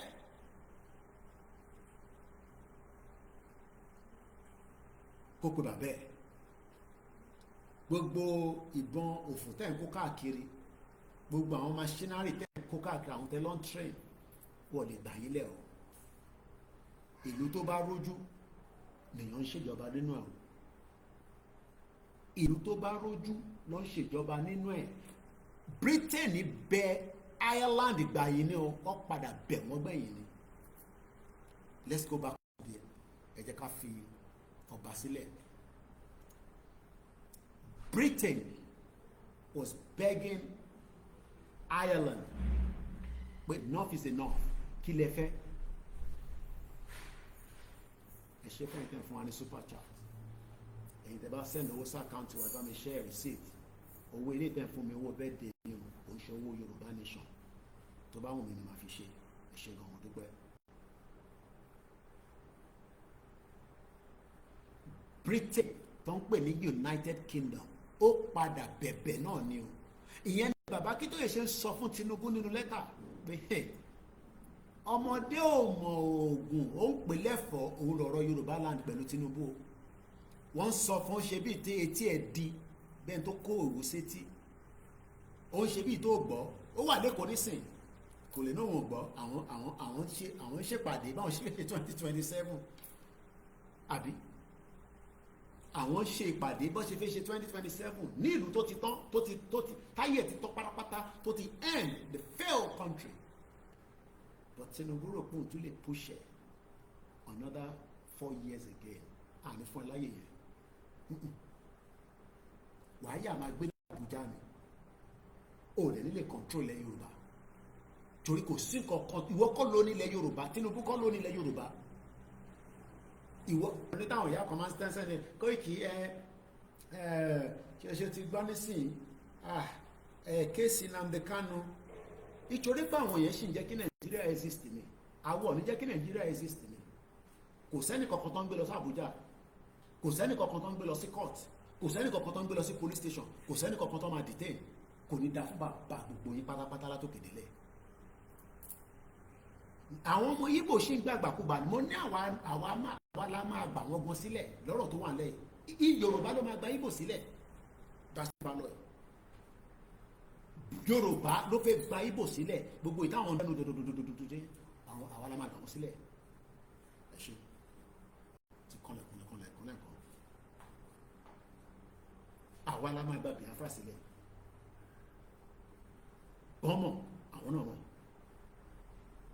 Wọ́n dúró káwa lead ni wọ́ọ̀dù ṣebí Tinubu ẹ̀yọ́mọ Yorùbá ló mú ó lè halẹ̀ mọ́ Biafra, kò lè halẹ̀ mọ́ Yorùbá. Gbogbo ni mo fi sọ, because 60 million Yoruba people are forging ahead on the order of Baba Akíntóyè. A failed contraction. Let's go further in the letter tí Baba Akíntóyè kọ. Nígbà tí bàbá ti sọ fún pé òfin àgbáyé kò sọ pé terrorist ni wá o, kò yẹ sọ fún wa pé treasonable offence. It's either we sit together, we sort this thing out. Ẹ ṣe gan ni mo ti ń rí alert, owó kan kéré, owó tẹ́ bá fún wa náà a lè fi san end of the month, a lè san salary fún àwọn staff mi. Tó bá dẹ̀ jẹ́ pé pounds ni àní káwọn ọmọ ìdìbò náà mú díẹ̀ bẹ́ẹ̀. I am also changing a lot of my things there because I was expecting this month we go ahead with the rally, but tí bàbá dẹ̀ sọ pé kò tí yà, I have no other choice to listen and follow, wait for them. But a lot of things will change. Mo sọ fún yín pé èmi ò kánjú to return back to London. I still wait. Ó kàn máa change a lot of my things ni. Mo kúkú ní doctor appointment mo lọ pàdé ní London. So you tell one lay, I am still with you.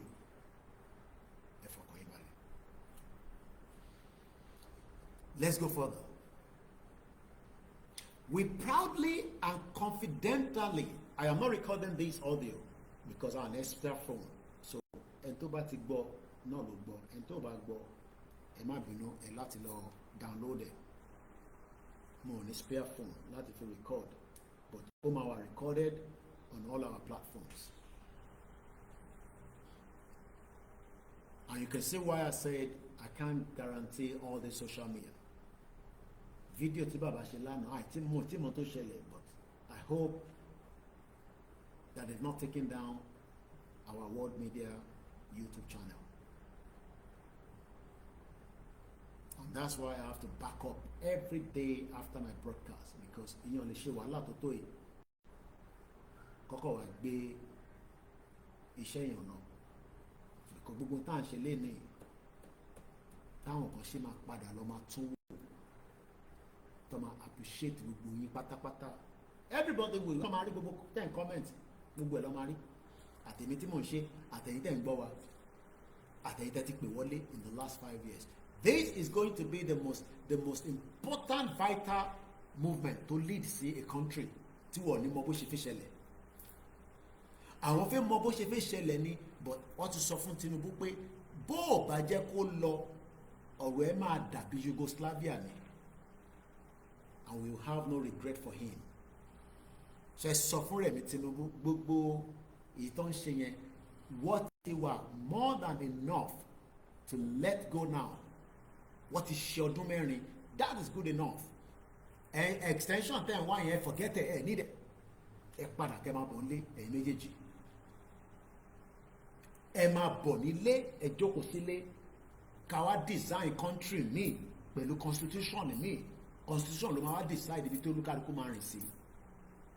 But ẹ bá mẹ́fẹ́ bẹ́ẹ̀ ẹ jẹ́ ká lẹ́tà ẹ̀ fún yín sí. Màá wá ṣègbè yín lọ sí Western Togoland. Kí ló ṣẹlẹ̀ níbẹ̀? Mo kí ẹ̀gbọ́n mi tó send the link yẹn sí mi láti US. Because kò ń ṣe gbogbo wọn lámọ̀. Like I always say, this is your only international platform. We are proudly and confidently assert, Your Excellency, that all actions of the well-known mainstream of the Yoruba self-determination struggle have at all times been consciously and consciously peaceful. Bóyá máa wà ní peaceful tá bá ti jáde délẹ̀, I might not guarantee that saying. Bàbá lè máa sọ pé ó máa wà peaceful. I don't know. Because the reactions of humans are different. Humans are very, very different. Tí bá sọ fún pé ó máa wà peaceful, mo kàn fẹ́ fi ẹgbẹ́ yín mọ́ra ni. Ilé ayé gan peaceful.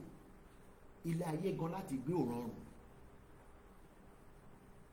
Tó bá rọrùn ni kò ní sí gbogbo wàhálà àti ìdààmú tá à ń ní lọ́wọ́lọ́wọ́ yìí.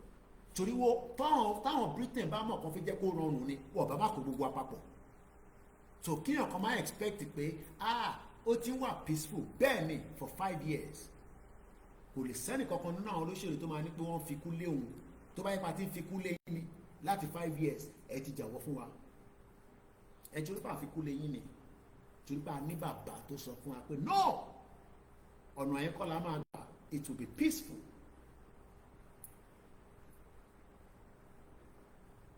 But if you think that peaceful is what you want, then we must open the room for negotiation so that this can end peacefully. But kò sí ọkàn tó ń gbà lọ́fẹ̀ẹ́ láyé.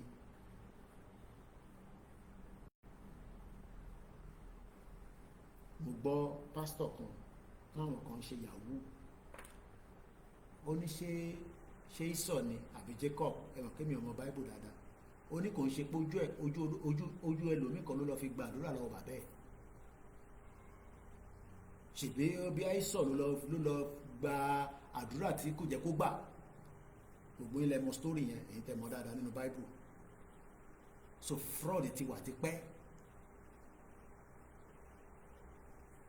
So tí àkàn bá rò pé bí àtòrí àti ń babọ̀ ní peaceful bó ṣe máa délẹ̀ náà nìyẹn ẹ̀tútù ẹ̀dá lálẹ́.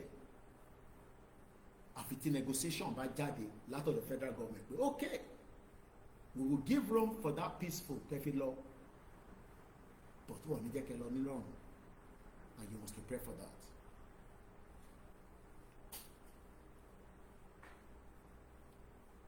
We respectfully remind you that when in 2021 Tinubu lè mọ̀ pé gbogbo rally tá a ṣe kò lè lóhùn gbọ́. Tọ́mọ náà wọ́n mọ̀ nípa àtáàkì tí olóyè Ìgbòho nílé olóyè Ìgbòho gbogbo ọlọ́mọ̀ pẹ̀ for their own ambition tó fi bọ́ ọmọ Yorùbá lẹ́nu.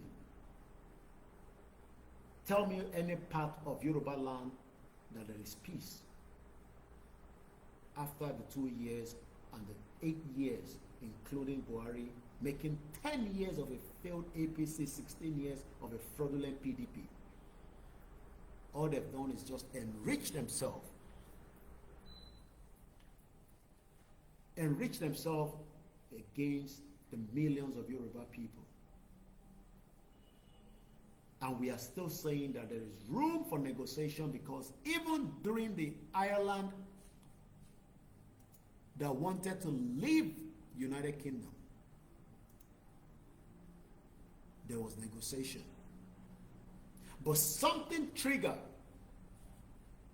that UK will never forget. You might think that all this that we are saying that is a joke.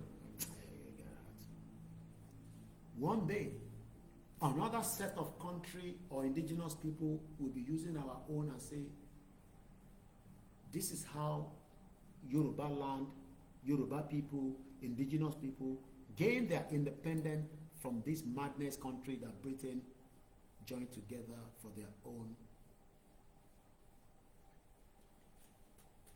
Something took place in 1916, and it was called the Easter Rising of 1916, and the rise of Sinn Féin Party, the Irish War of Independence, occurred in 1919, and it went 2021,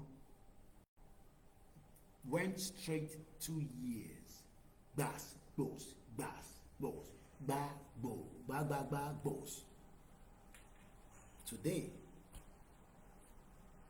many Nigerians are living in Ireland, and the same Nigerians will tell you, shut up, which Yoruba nation are you looking for? Unbelievable. Àwọn gbé níbi tó ti ní peace látara pé àwọn kan jà nígbà tí wọ́n ti bí àwọn, because most of us that are fighting today, we are fighting for the unborn, that we don't want them to go through what we have gone through. That's why we are doing what we are doing. Because most people that are living in the United Kingdom today and in the Republic of Ireland are not born in 1921, when the Anglo-Irish Treaty, which established the Irish Free State as a self-governing dominion, to Daduro, after 2 years of back to back with the UK government, the General Law. But I want to be 1960, 1970, 1980, 1990, had the privilege to travel and gain status in a country like Ireland. Ireland, a population of just under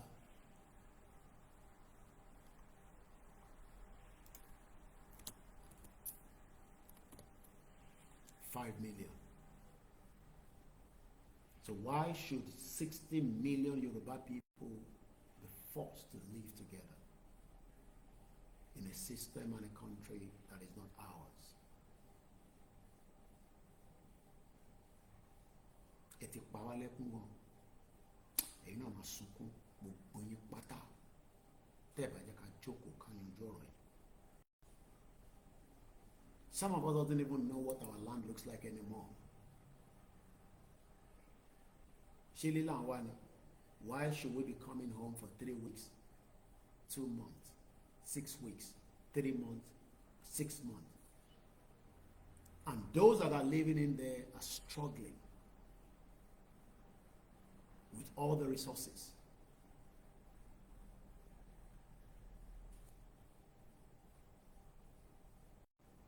Let us sort this out amicably before it is too late. It can still be done. I am still open for a peaceful way out rather than going into the anarchy and the crisis, and there will be a lot of destruction. There's no doubt about it. Don't let anybody fool you. There will be, because if we out and the military open fire, there will be destructions and there will be loss of lives. I don't think we need that. But we are not going to hold back because they lost of life and remain in Nigeria. We will go ahead and still gain our country.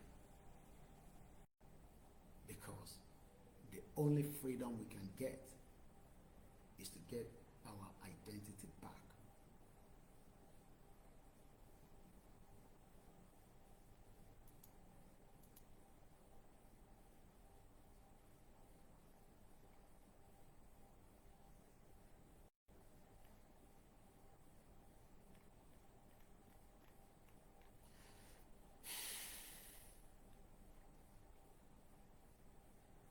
Baba Akintoye wrote quite a lot in details to Tinubu.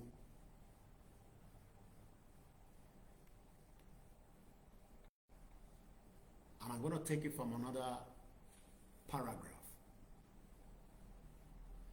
And this paragraph is the one that I need to sọ fún Tinubu, that gbogbo politics don't play here.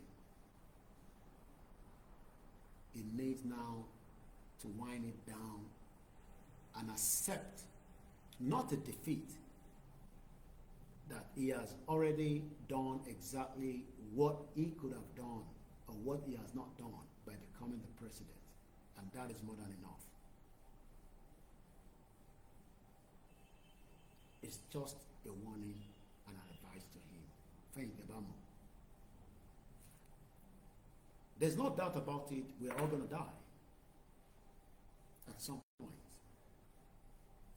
The point we die is what we don't know.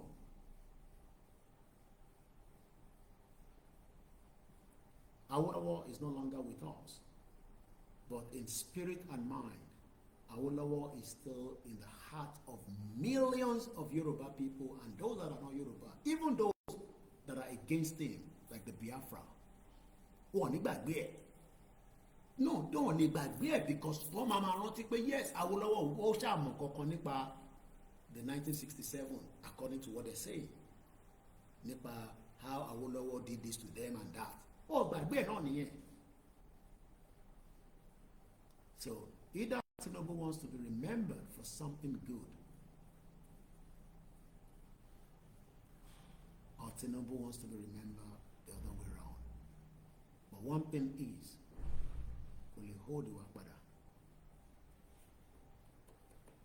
so this paragraph I'm going to read now, out of all the paragraph, excuse me, that Baba addressed to him, this is the one that is very important.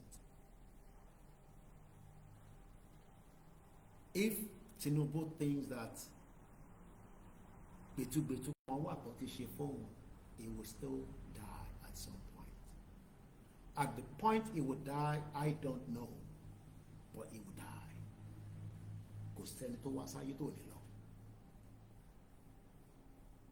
So if those of you that are advising him for 2027, that means you're pushing him to his death.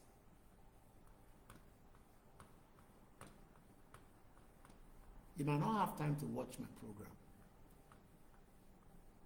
but there are people right now that can summarize it to him in 3 minutes.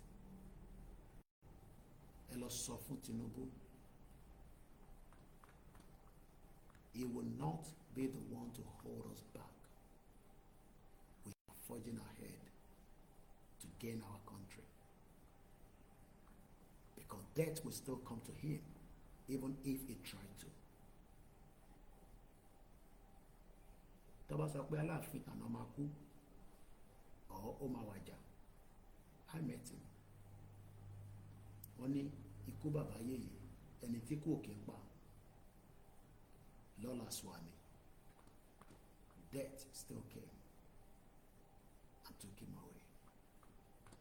But Yorùbá ní pọ̀ ọba òkè kú, ọba wàjà. So Tinubu will die as well. So we are not scared of him. He might be scared of his colonial rulers, our overlord, Togbishefun. We are not scared of them. And that is why Africans are rising up across every part of the continent. Because àwọn ọ̀bẹ̀rù, ẹ̀yin lẹ̀ ń bẹ̀rù kú. Ẹni tó bá ń bẹ̀rù kú, ikú padà máa pa gbogbo wa náà ni. But one thing is that the land of Yoruba land will not die. It will continue to flourish and bring the best out of its people.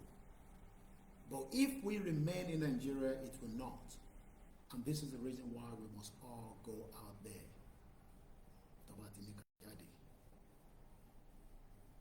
So I'm going to read this. I'm taking my time. Láti máa ṣàlàyé kó lè yé ẹ̀yin tí ẹ fẹ́ ṣàlàyé fún Tinubu àti bàbá àti Ṣèyí Tinubu. ọ̀rọ̀ tó wà lẹ́yìn sọ̀rọ̀ à ń kó bọ̀n jáde à ń kó kíní jáde o. Ilé ò ní gbà yẹn, ọ̀nà ní gbà yẹn. Ilé ò ní gbà yẹn. Àwọ̀ kì í ṣe àwọn Biafra Yorùbá là wá síra wa. Ìyẹn la ṣe ń fi àpọ́nlé tó kò pọ́nra wa lé. Àpọ́nlé yẹn kò ní sí níbẹ̀ mọ́ tó bá tó stage kan. Ọ̀rẹ́ kó àwọn ọmọ ta jáde kọ́ lè léyìí ọ̀rọ̀ ọmọ ta kọ́ lè léyìí ọ̀rọ̀ ancestral land, ilẹ̀ là ń sọ̀rọ̀ ẹ̀, ilẹ̀ tó jẹ́ pé àfẹ́jẹ́ kọ́ gbà mọ́ wa lọ́wọ́, and we are ready to die for it. We are ready to die for that land. Ilẹ̀ yẹn are ready pé níbi ilẹ̀ yẹn gbà tó bá jẹ́ pé ilẹ̀ fẹ́ lo ilẹ̀ yẹn against wa, ẹ̀yin gan níbi ilẹ̀ yẹn lò. Gbogbo ṣọ̀ṣọ̀ṣọ̀ tẹ́ kàn tẹ́lẹ̀ yẹn tẹ́yìn tẹ́ anyhow. The millions of our people cannot have access to the same land. Orílẹ̀ yẹn dẹ̀ lẹ́yìn tí ń extract owó tẹ́ ń pa tẹ́ ń jẹ tẹ́ ń ná tẹ́ ń mu.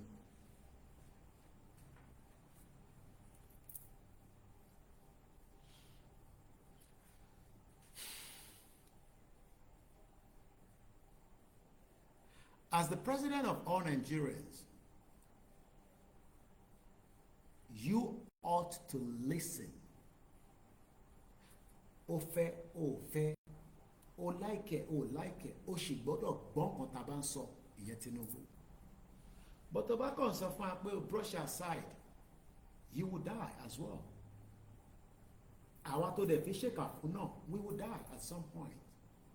But sórí ilẹ̀ yẹn, ilẹ̀ yẹn máa ṣe wà maintain àníwọ̀ ní gbádùn ẹ̀. Àwa tó fẹ́ pa yẹn náà ní gbádùn ẹ̀. But àwọn kan máa padà dé wá gbádùn ẹ̀. Báwọn kan ṣe lọ ń gbádùn abroad nísìn, because people fought for you to be abroad. Fáwọn àtàwọn abroad ta ní privilege ni. Báwo ni àwọn mother in-law mi àwọn ní access sí oògùn, mọ̀mísí tèmi dẹ̀ ní access sí oògùn látara pé system yẹn ṣiṣẹ́ lọ́hùn. Àwọn kan ló jà fún ni mọ̀mísí tèmi ṣe ń gbádùn ẹ̀ lọ́hùn yẹn. So àwọn kan gbọ́dọ̀ jà fún kí ìran mi má tún wá jìyà pé wọ́n ò rí oògùn gbà lọ́sítítù. How can my mother-in-law get to the hospital? Nígbà tó fẹ́ kàn wọ́n báyìí, wọ́n wá ní pé doctor ẹni kan tó padà wá in 2 weeks time. Ní sóríire gbogbo èèyàn olóṣèlú yẹn, ikú máa pa gbogbo yín ni. A máa jáde lẹ́ẹ̀ni. Ẹni tó máa kú ló máa kú.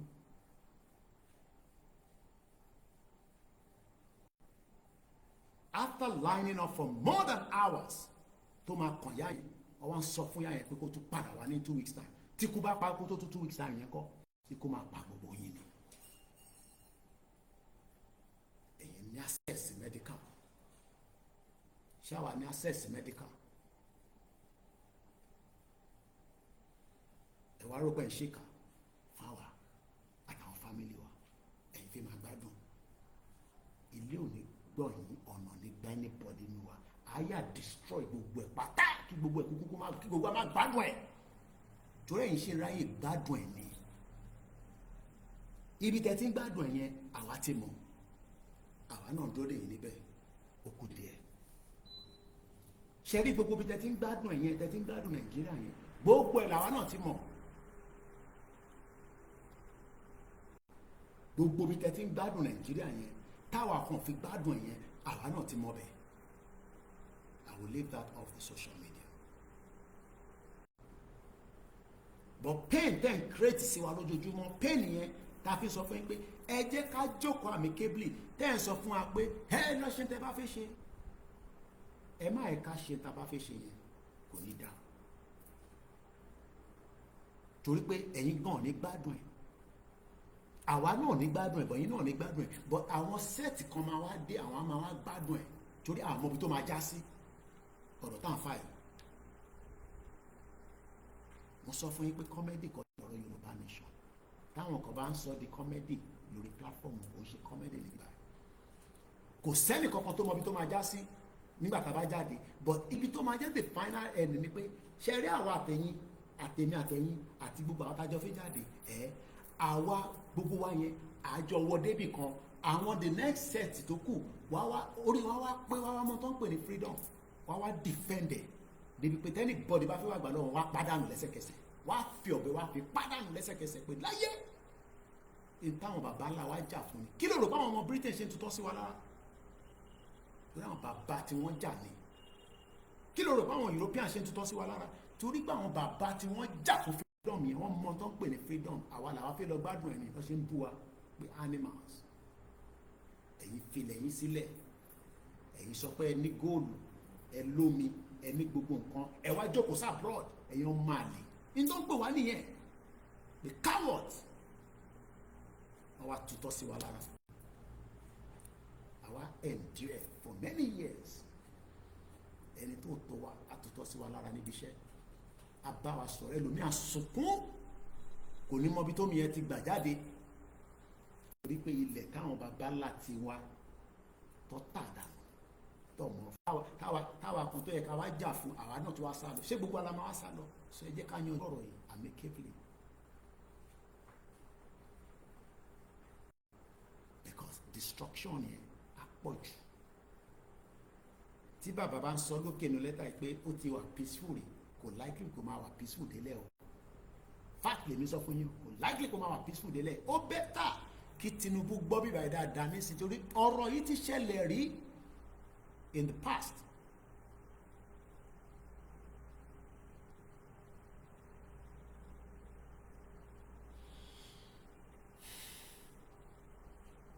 A president needs to listen. Tó bá ń sọ pé nǹkan kan ò work, táwọn èèyàn ń pariwo káàkiri gbogbo Nàìjíríà pé kíní yóò ṣiṣẹ́, ìwọ wá pé ká tún fún ẹ láyè kó tún lọ ṣọdún mẹ́rin, ìwọ ló lẹ̀mí ẹni. Ṣé ìwọ ló lẹ̀mí tó fẹ́ lọ fi ṣọdún mẹ́rin yẹn? Nígbà tó kó àwọn ìkókò sábẹ́ tíṣẹ̀tì bá ń sọ fún wa pé restructure my foot, ó gbé Ganduje ọmọ Fúlàní, ó gbé sẹ́yìn, ó gbé pọ̀n, ó sọ dé APC chairman. Ṣá ọ̀dẹ̀ wà láwa? Ìwọ tó lè control nù ilé ẹ ló wá fẹ́ fáwọn ní guarantee. Ṣe guarantee yẹn ló sọ fún wa ní 2023, tó sọ fún gbogbo ọmọ Yorùbá àti Nigerians pé tó bá débẹ̀ wàá ṣe wàá ṣe tọ̀hún. Ṣé wàá rí pé nísìn kò ṣeé ṣe? Kò ṣeé ṣe because destruction yẹn ti wà á níwọ̀ ló destroy yẹ. That has been the game plan of Britain. Àwọn kan náà lọ kọ constitution fún wa, àwọn kan náà lọ tò gbogbo ẹ̀, àwọn kan náà lọ sọ pé ọ̀nà báyìí lẹ máa gbà ẹ̀yin Fúlàní tẹ́ bá máa pa wọ́n dànù tán.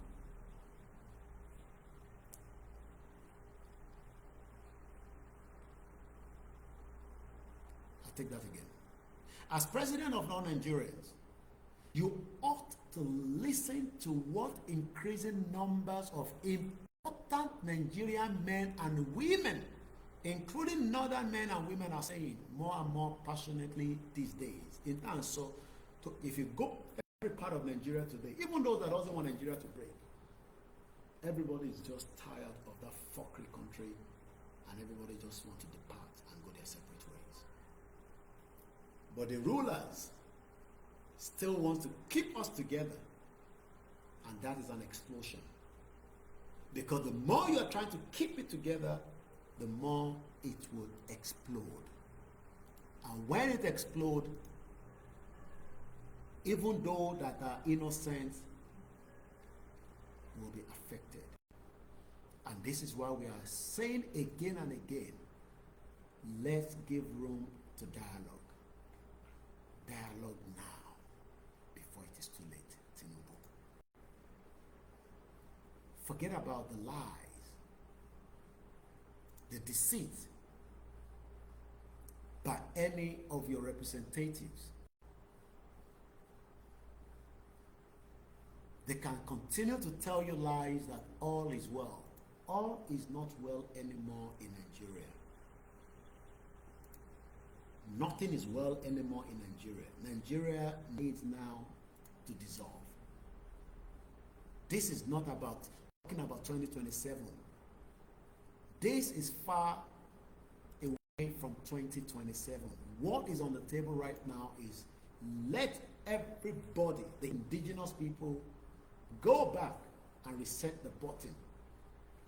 But no, you don't want that, because you are still following the international order, the world order that wants to keep Yoruba people, the Igbo people, the Hausa people, all the beautiful indigenous people. You want to force them together.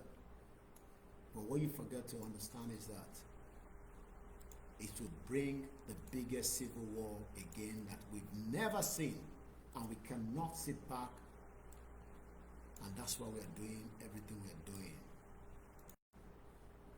so that come out to this civil war. They are pushing.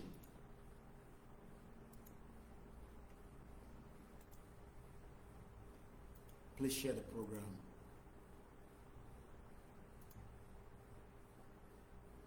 And let this message get to the politicians. All this election campaignery that they're doing is not a solution anymore. All this campaign of preparing for 2027 is not what should be on the table. What we should be discussing right now is how we can still be great neighbors as nations. The Biafra nation, the Yoruba nation, and we can live side by side with closed borders and still allow at least a passage for those of us that wants to go to each of this country. Just like the United Kingdom left EU, but a British citizen can still drive tonight. It's just 1 o'clock in London, and they can still make it to Germany, Spain, just by driving. That's all we're asking for. We can have a country and country and country and still have borders. But you olóṣèlú ẹ fi gbọ́ràn, ẹ ń sọ̀rọ̀ ẹ fi lọ dìbò ní ìpínlẹ̀ Èkìtì. Ṣé tí wàhálà bá ṣẹlẹ̀ ilé ẹ lè dìbò ni? Ẹ ṣe gan ìtàn ìkẹwàá fún birthday. Ẹ má gbàgbé kẹ́ bá wa fi owó lé, ẹ bá wa fi account number sí tẹ̀jọ́. Ká lè rówó fi ṣe birthday yẹn lọ́la. Bó tẹ̀ jẹ́ restaurant kan kí n gbéra mi lọ lọ́la. Mo kí gbogbo yín bàbá wa lóluwà. Koiki, shut up. Ibẹ̀ ni rally ń bọ̀. This rally is not, I keep telling you, it's not just a rally. Yoruba nation ló fi dé. Tí order yẹn bá ti jáde, Yoruba nation ti dé nìyẹn. For me personally, I don't know about you. Tí bàbá bá ti ní ká jáde, as far as I'm concerned, àti gba Yoruba nation. That is my own personal. Màá send it sí Bishop.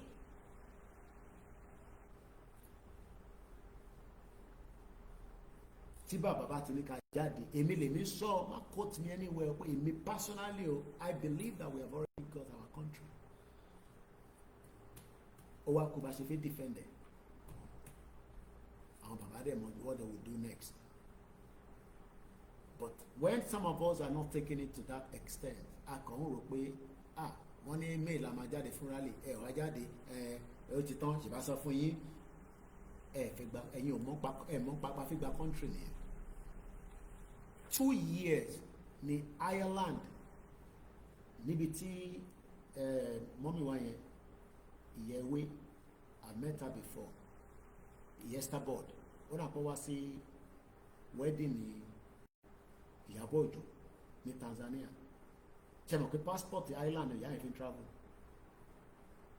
Irish passport.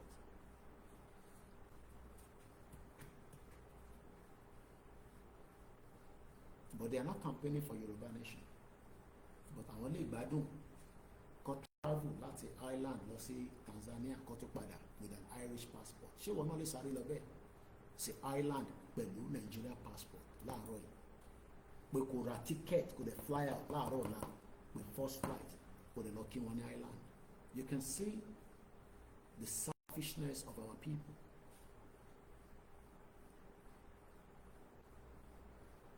The same Ireland yẹn ọdún méjì gbáko ló fi bá UK jà tó fi wá declare country wọn ní 2021.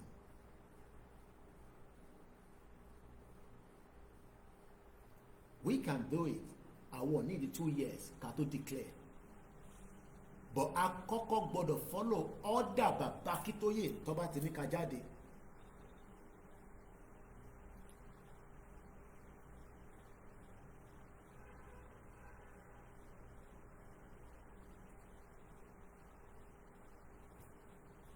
That means that we will now achieve our goals and become free for the rest of our lives. Ẹ má worry nípa gbogbo game tó ń play lágbàáyé. Wọ́n mú Simon Ekpa, wọ́n present terrorist ní kìíní kan ní. If Britain hasn't joined everybody together, it will not be agitating.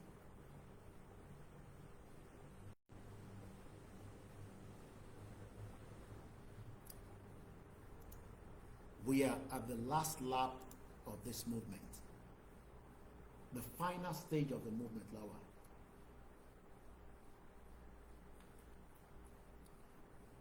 And we must do everything to protect it. Ibi tó kù sí kò tóbi tá ti ń bọ̀ mọ́. But they will bring in all kind of confusion. Mo kí mọ̀ sí mi dáadáa. And once again, thank you so much for the birthday message.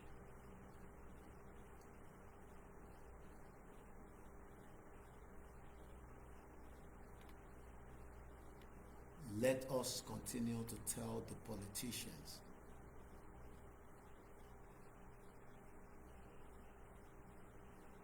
bẹ́ẹ̀ni àwọn gbádùn ẹ̀ṣẹ̀gan ìyá mi ajé olókun máa kí gbogbo yín dáadáa ẹ fún mi few seconds kí n fi land lórí lẹ́tà bàbá Akíntóyè. Ẹ̀yin fẹ́ máa gbádùn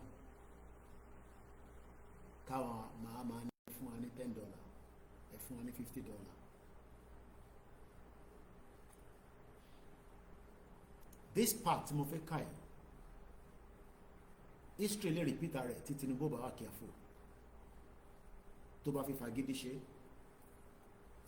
tó náà wò nígbà. I pray it doesn't.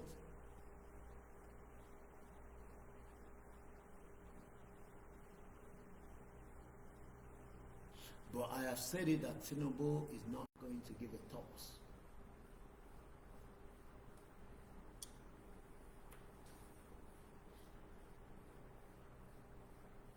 The people of Nigeria are yearning and crying out loud that this country is no longer viable for us as a country, not as people. The people can stay far away. Biafra land with their borders, I can still travel there and they will still accept me, but as an Oduduwa citizen. But the fact that I cannot move to Biafra land today or Southeast due to so many obstacles and vice versa. Gbogbo àwọn olóṣèlú Àtíkù gbogbo tó ń ṣeré yẹn. They think this is like an EndSARS or all these protests that have been going on. No. We are fighting for the ancestral land. We are not fighting for change of government policy. Can you come up and get change of government policy? The people that came out for the EndSARS want a police reform. No, we are not asking for police reform. We are asking to take back our ancestral land that Britain took away from us, that switched our identity. That's what we are fighting for. And that means our spirit is different from those that are fighting that they want the EndSARS police reform. When we have a country, when things are put in place, let them change it. The police will not shoot, as we saw in Ibadan last week, when a 13-year-old going for WAEC was shot. At the public transport, people will not be raped and thrown out and then killed, like my sister, Bamishe. A Yoruba government will not train their pilot and then somebody will reverse and kill her or him, like our sister, Tululokwe. A lawyer that is just going home after buying a pizza will not be shot dead with the twins that she's carrying, like Bolanle Rahim. That is what we are going to fight for. We are not coming out because we want Tinubu to change the policy of this and policies of that we know that it cannot change. Because Tinubu has no power to change the constitution. He has no power to give us our identity.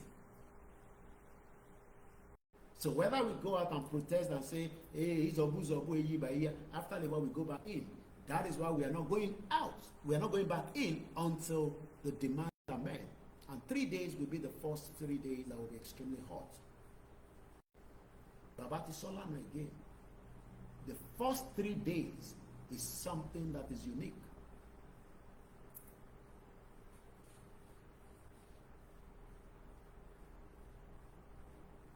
It's just 1 o'clock. And once again, just happy birthday to me.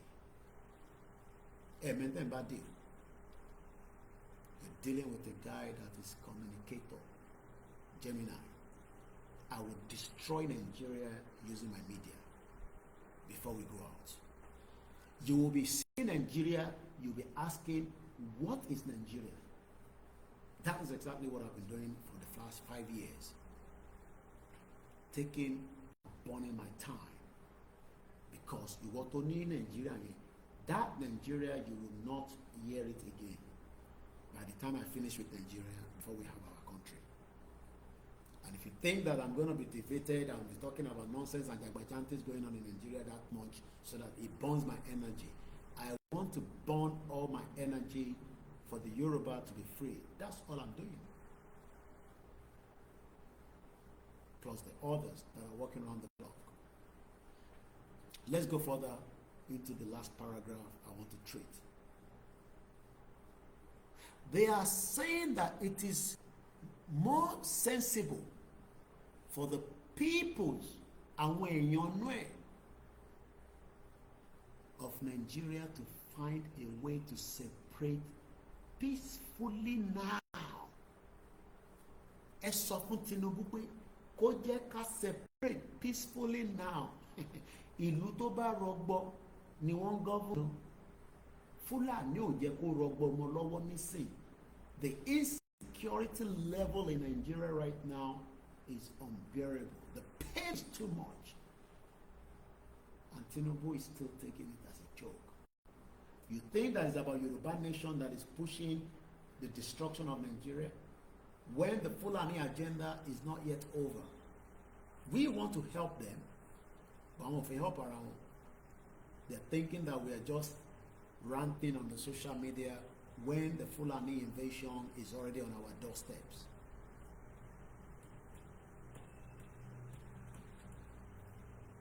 I'll read more comments after I finish reading. It took me time to start. I would have started a little bit earlier than this. I know it's very tense. We're at a very tense stage right now. Everybody is tense. We are tense, but we are focused. And we are not going to lose our focus. And we are not going to lose our mind. No matter what is going to happen, we must not lose our mind. Tinubu might have all the money in the world that has been stolen from Yoruba land because it's not his personal money. But the ancestral land doesn't belong to him. And that is what makes us different. We're lacking so much financial, but that is not the reason why we are not coming out yet.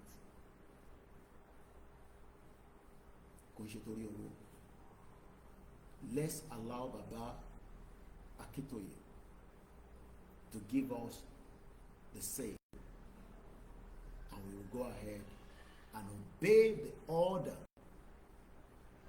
to take back our ancestral land.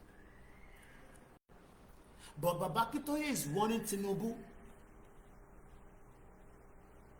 that àwọn èèyàn nú ẹ̀, àwọn tó wà ní Nàìjíríà, wọ́n sọ pé ó wà sensible nísìn tí kò tí sí pé à ń yìnbọn fúnra wa, à ń para wa, à ń jà, ìlú dàrú, gbogbo ẹ̀ ń gbóná yọrùkú.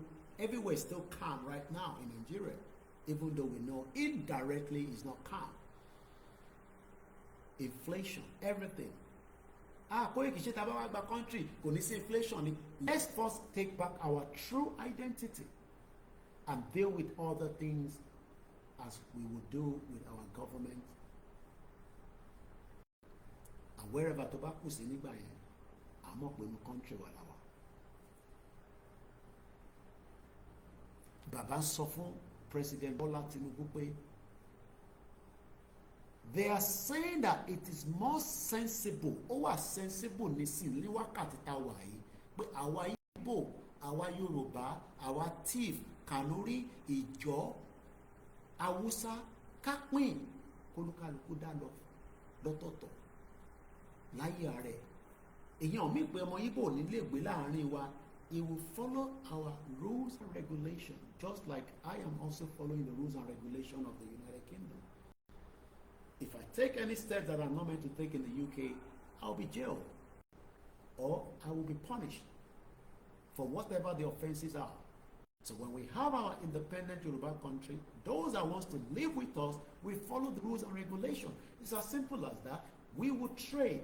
We will have cordial relationship. We will build institutions. We will want engineers from the Igbo land to come. We will want them to build house, but we want to make sure that they are building under the rules of engagement. People that disobey the laws around the world are punished. It is the normal thing. Èdè wa la máa sọ. Ẹni tó bá lóun ò gbédè wa kó padà lọ sí school kó lọ kọ́ Yorùbá. Simple. Just like people are learning languages when you travel around the globe.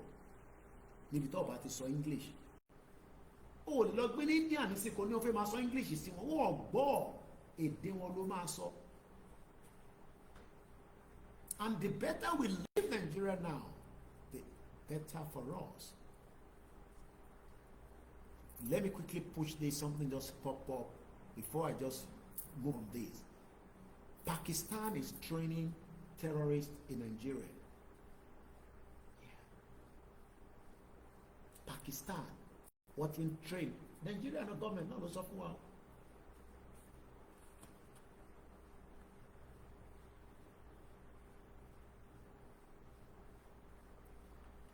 There is danger across Yoruba land, and we need to leave now before it is too late.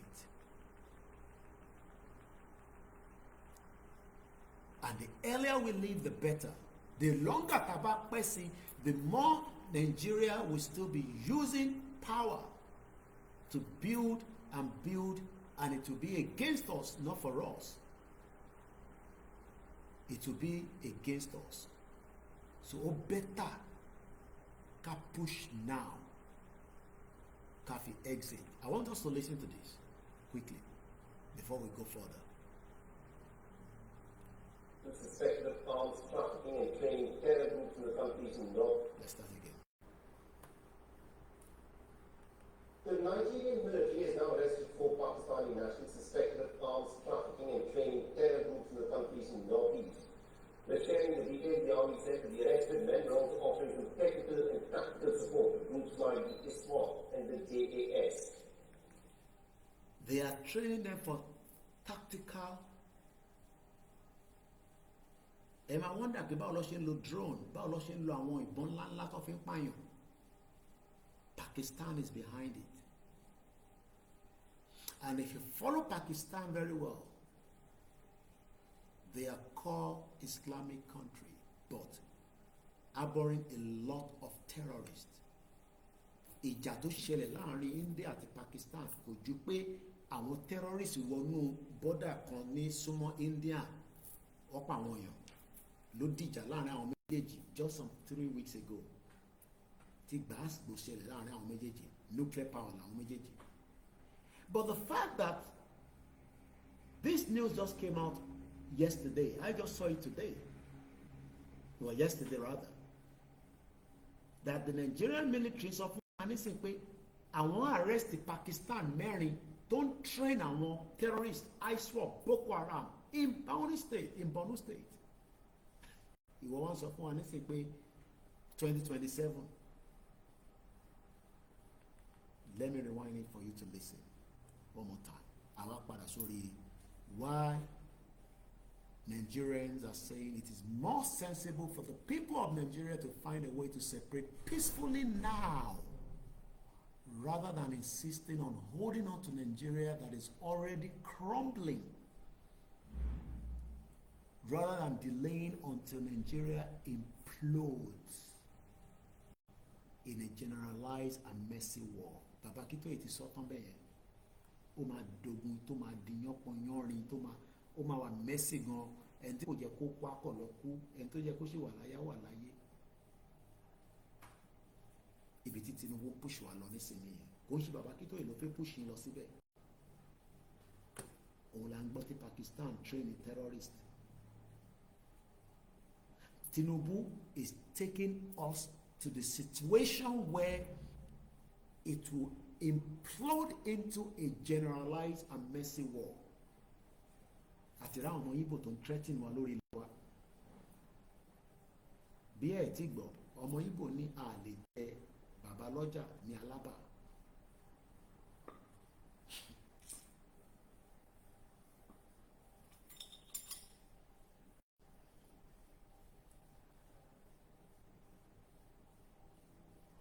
We are now facing essential threat on our land. Essential threat la face lórí ilẹ̀ wa nísìn.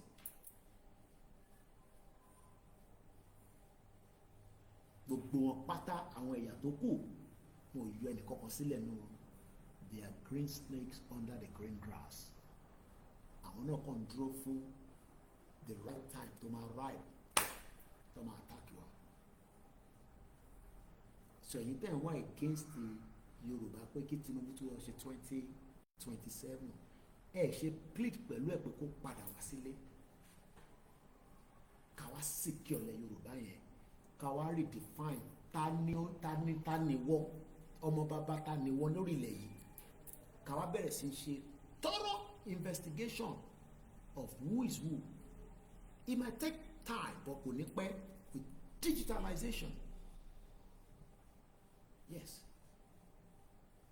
Gbogbo tó wà nílé àkọ́kọ́ lock àwọn yẹn sínú ilé ẹni tó fẹ́ wọlé kò ní lè wọlé àkọ́kọ́ mú tálá kò síbi tẹ́ni náà lè fi sá sí. UK is a country that doesn't run after you tó bá níwèé but they know they'll catch up with you one day. I lived there for 20 years plus. I know what I'm talking about. Ẹni tó níwèé wà ní UK báyìí nísìnyí wọ́n wò kò ṣe pé wọ́n mọ̀ pé wà ń bẹ̀ wọ́n wò wọ́n monitor ẹ̀ ṣoríjọ́ tó bá máa mú ẹ yẹn ìwọ ló máa lọ fọwọ́ ara ẹ lọ bá wọn because they can see you. Òun wọnú store ọ̀rọ̀ oúnjẹ kódà kó máa lo káàdì oní káàdì wọ́n rí ẹ wọ́n mọ̀ pé wọ́n kọ́ ló ní káàdì yẹn torí pálí tó fi wọlé o ti sọnù wọ́n mọ̀ pé identity tó ń lò yẹn tó fi ń ṣiṣẹ́ ìwọ kọ́ ló ní wọ́n mọ̀ but ó sì ń favour wọn níbì kan ṣoríjọ́ tó bá máa mú ẹ ìwọ ló máa fọwọ́ ara ẹ lọ bá wọn.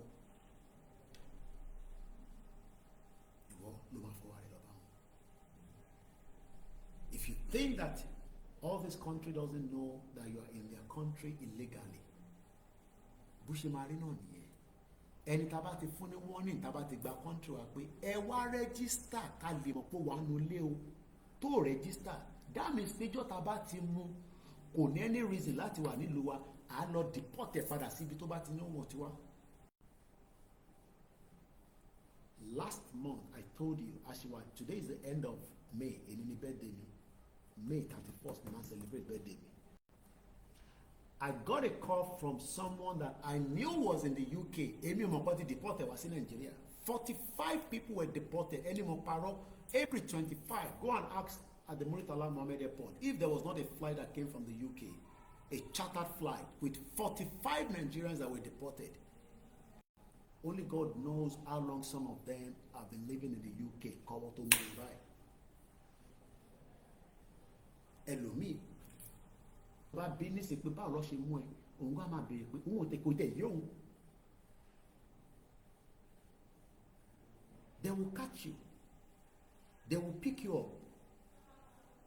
So when we are saying that a fẹ́ gba country, ẹ̀yin tẹ́ wá ní Jagaban kó tún lọ ṣe sí, terrorist is currently now becoming more powerful than the Nigerian military. And the last thing you want is not the military coup, but the same terrorist to overpower Tinubu and probably not kill him because he might be protected to the last day, but he might end up in exile. But Otiko Buawatoku is a problem. With the situation of where it is right now, gbogbo ọ̀rọ̀ Àtíkù, Peter Obi, gbogbo game to gbogbo wọn fẹ́ gbá yẹn, Ẹrùfá yẹn, Arẹ́gbẹ́ṣọlá yẹn, they are criminals. They are all under their own interest, not the interest of the Yoruba people or the Igbo people or the Hausa people. The politicians about their interest. So much interested. How can people vote for you as PDP and you have not finished your tenure and you have already changed to APC? How? So what about me that say I don't like APC, but I love you because you are PDP? Now you have forced me to go and love APC that I don't love. That is what is happening in Nigeria today. That is going to explode. Everybody is just lying low. Everybody is lying low. They are just waiting for the spark. Let's listen before I come back so that I can move away from this. Pakistan is now training terrorists in Nigeria. I am not surprised because I have followed Pakistan very well. Pakistan harbors a lot of terrorists. Don't even use their airline. They become they harbor a lot of terrorists. So that means they are flying their own people from their country in Pakistan straight into our own Yoruba land and Nigeria or whatever you want to call it, and train people. How many have they trained? When I tell you that we have a lot of sleeper cells, just yesterday during my broadcast, the same Nigerian army is telling us that they were able to intercept the terrorists in Lagos, 11 states. Remember the headline yesterday that I gave you? Can't remember what the airline talks about, but if I go back into because I did a short video about it, and I remember I did a screenshot. I call it snipper. There's something I got on my laptop. It's called snipper. It's about Ginkon, and I think I have it here. No, not this one. I think it's this one. Troops arrest 18 soldiers and 15 police officers on Taiwan, found terrorists. And Lagos State was part of where they nicked them as well. 11 states. Lagos, that is one of our backbone in Yoruba land today, based on the fact that Ibn Totoju, because Ondo State, or your state, and all other states could be doing 3-4 times better than Lagos if we are in a Yoruba country. Because we're not going to focus all our energy in Lagos alone. We would divert into all other states. So that there will not be pressure in Lagos State.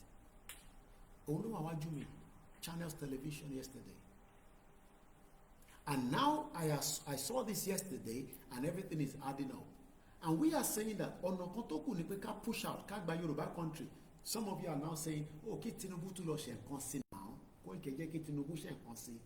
Tinubu 8 years. Already Tinubu, Nigeria will break on him whether he likes it or not. The end of Nigeria, there will be chaos and destruction, not by us. We don't know what Asari Dokubo they are planning for Tinubu. Do you know? Are you in their meeting? Are you in their WhatsApp group? Do you know how many voice notes that people send that you don't listen to? You don't know what the people are planning for, Ijaw people are planning.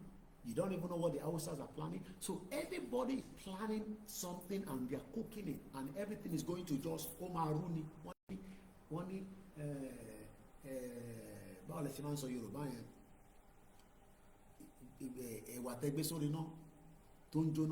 By the time tí ilé yẹn bá ṣe gbò lókè, Do you know that people don't know there's a fire until they start seeing the black smoke? But hey, ilé yẹn jó, and people start finding solution. Ṣáwọn yóò sí bẹ́ẹ̀ ẹ jáde o, ilé ń jó o. Ọlọ́run jẹ́ kí ilé jó mọ́ wa lórí o. Nàìjíríà ti ń jóná mọ́ wa lórí díẹ̀díẹ̀ o. Ẹ má yẹ ká sun àsùnpara ká máa ní sentiment. Some of us are putting sentiment to it. And the reality needs to be told. Is either we do it now. Look, Aroy, or what song? While I was sitting here, you know, my back end team was telling me that a tiger, open, money tiger, okay. I'm sure some of you have seen the post. It is true. This man did not know that this tiger was going to attack him. Tiger thought him move to the journey.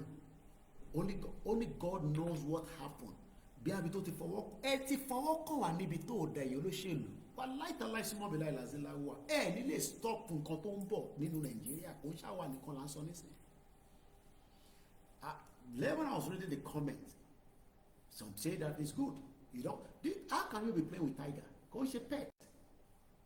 Àwọn kan ní bó ṣe fọwọ́ kàn ni, àwọn kan nígbà tó bẹ̀rẹ̀ ni, ó pa ni. This was captured on a live video. How many of you have seen it? If you have not seen it, the news is still in front of me because this laptop has been on all day. You come out to see sleep mode. And this happened in Thailand. But the man that was killed is from India. So Indian news, Nimutin Kanisi.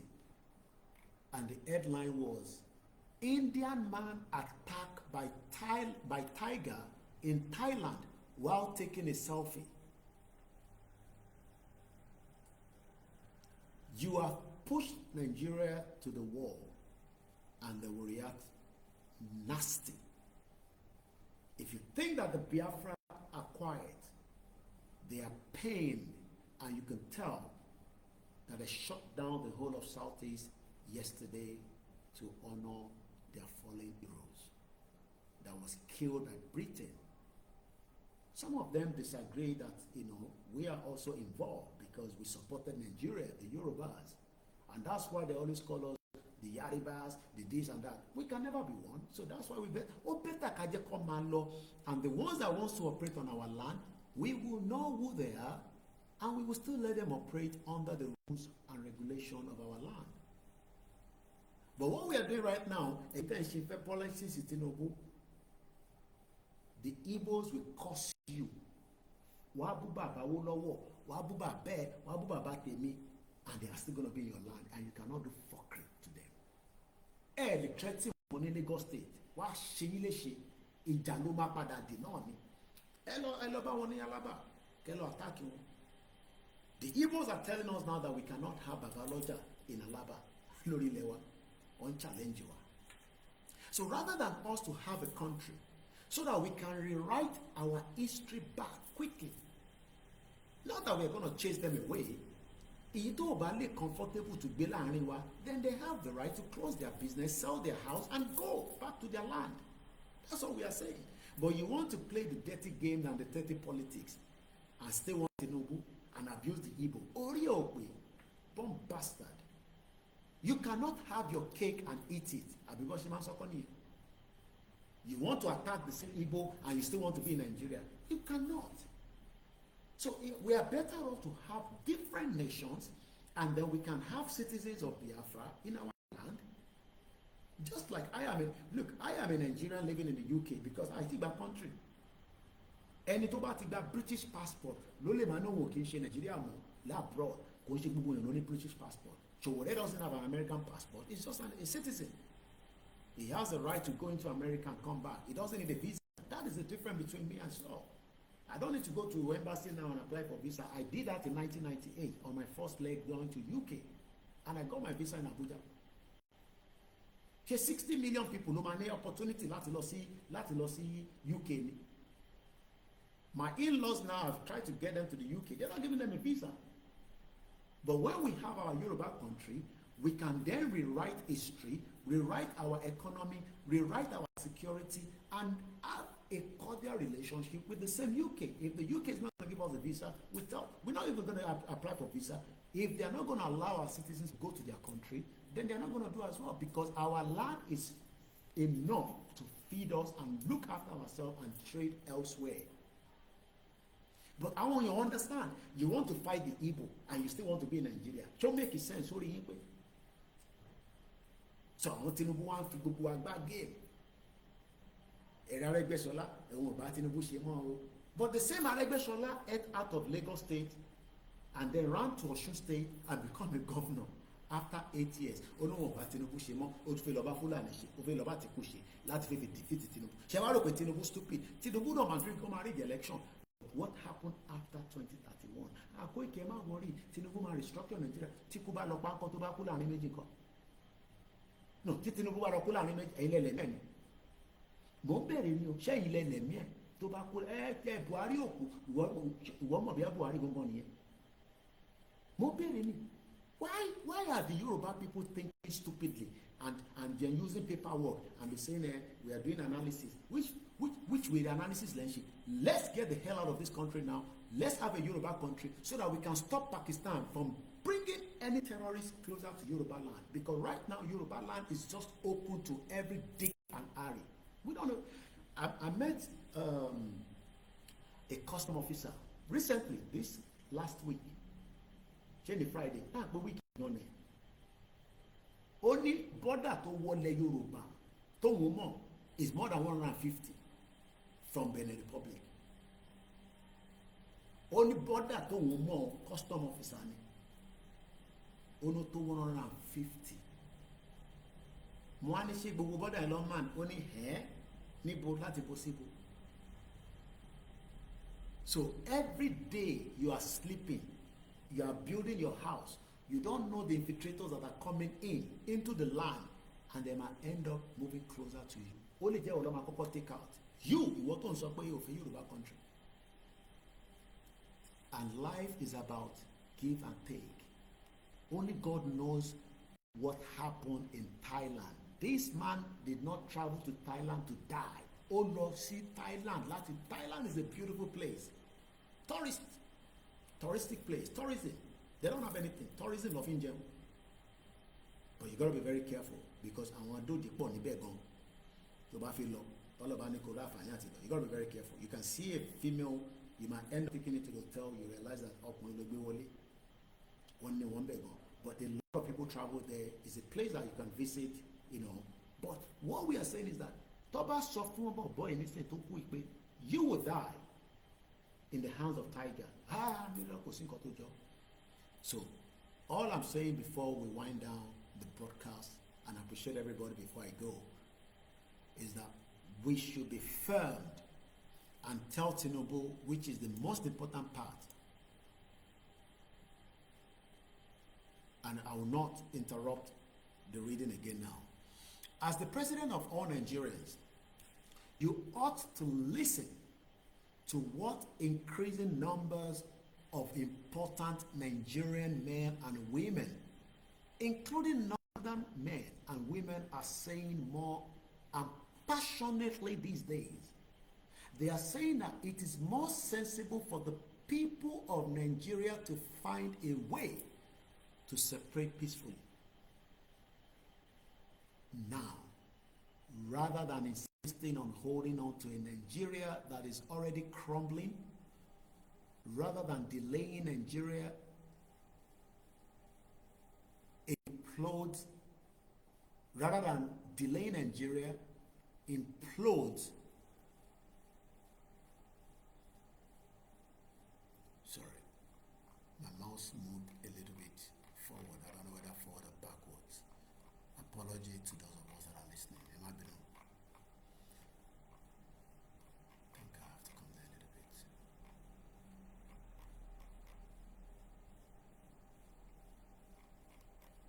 Sorry about that, everybody.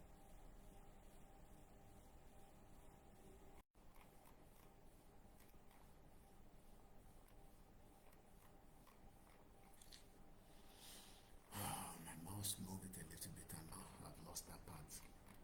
I'll find it in a minute. While I'm trying that, let's continue with this. The Nigerian military has now arrested 4 Pakistani nationals suspected of arms trafficking and training terror groups in the country's But sharing the details, the Army said that the arrested men were also offering some technical and tactical support to groups like the ISWAP and the JAS. Rather than insisting on holding on to Nigeria that is already crumbling, rather than delaying until Nigeria implodes in a generalized and messy war that could take millions of lives. I have said it, millions of people will die before we cross the other way around. Already millions of people are dying in Nigeria if you go back from 1960 or from 1914. So whatever we add to it is just going to make it a million. So it's not literally that 1 million people will die. I have said 1 million people will die before we go. But Tabalowo Gubon to Kubo Latin 1914, death that should not have happened, death should have been avoidable from 1960, from 1999, you realize that it is already close to a million. So whatever happens will be a top-up to make it a million. The signs are already unmistakable. The signs are there. Everybody can see the signs, but we live in denial. The signs are there. Gugualari signs that Nigeria is crumbling, Nigeria is dying, Nigeria is dead. But we are living in denial. Just like Tinubu is playing politics with the lives of indigenous people. The signs are already unmistakable. War, Ogun, W-A-R, is already on in Nigeria. How many people agree that there's a war in Nigeria right now? I know I'm not reading the comment because I'm trying to focus. I know a lot of you are commenting. I will catch up with it. I will read it. I am not in a hurry. I do not feel awesome. Please go and sleep. I am still celebrating my birthday. I should be speaking to my children. They are in holiday, my wives, but I'm still here. You know, they've accepted their fate that in Toko fish in here. I will still have time with them tomorrow. But you are spending the birthday with me. I know a lot of you expected the rally to have happened in the month of May. Our father said the rally is not yet cancelled. Or not a cancelled rally. One rally is in Bo. Or 41 Gbegiri. Our de kekodani. So báwo la ṣe fi jẹ gbẹ̀gìrì yẹn? Can you eat the soup where rats don't enter? Even if you are hungry, you eat that eko on its own, but not with that stew. So I don't want us to feel upset, angry with ourselves when our leaders knows exactly the way around. Some might be telling you, that is why I am telling the politician that pain is better than listen, or else they will find themselves in a hot soup.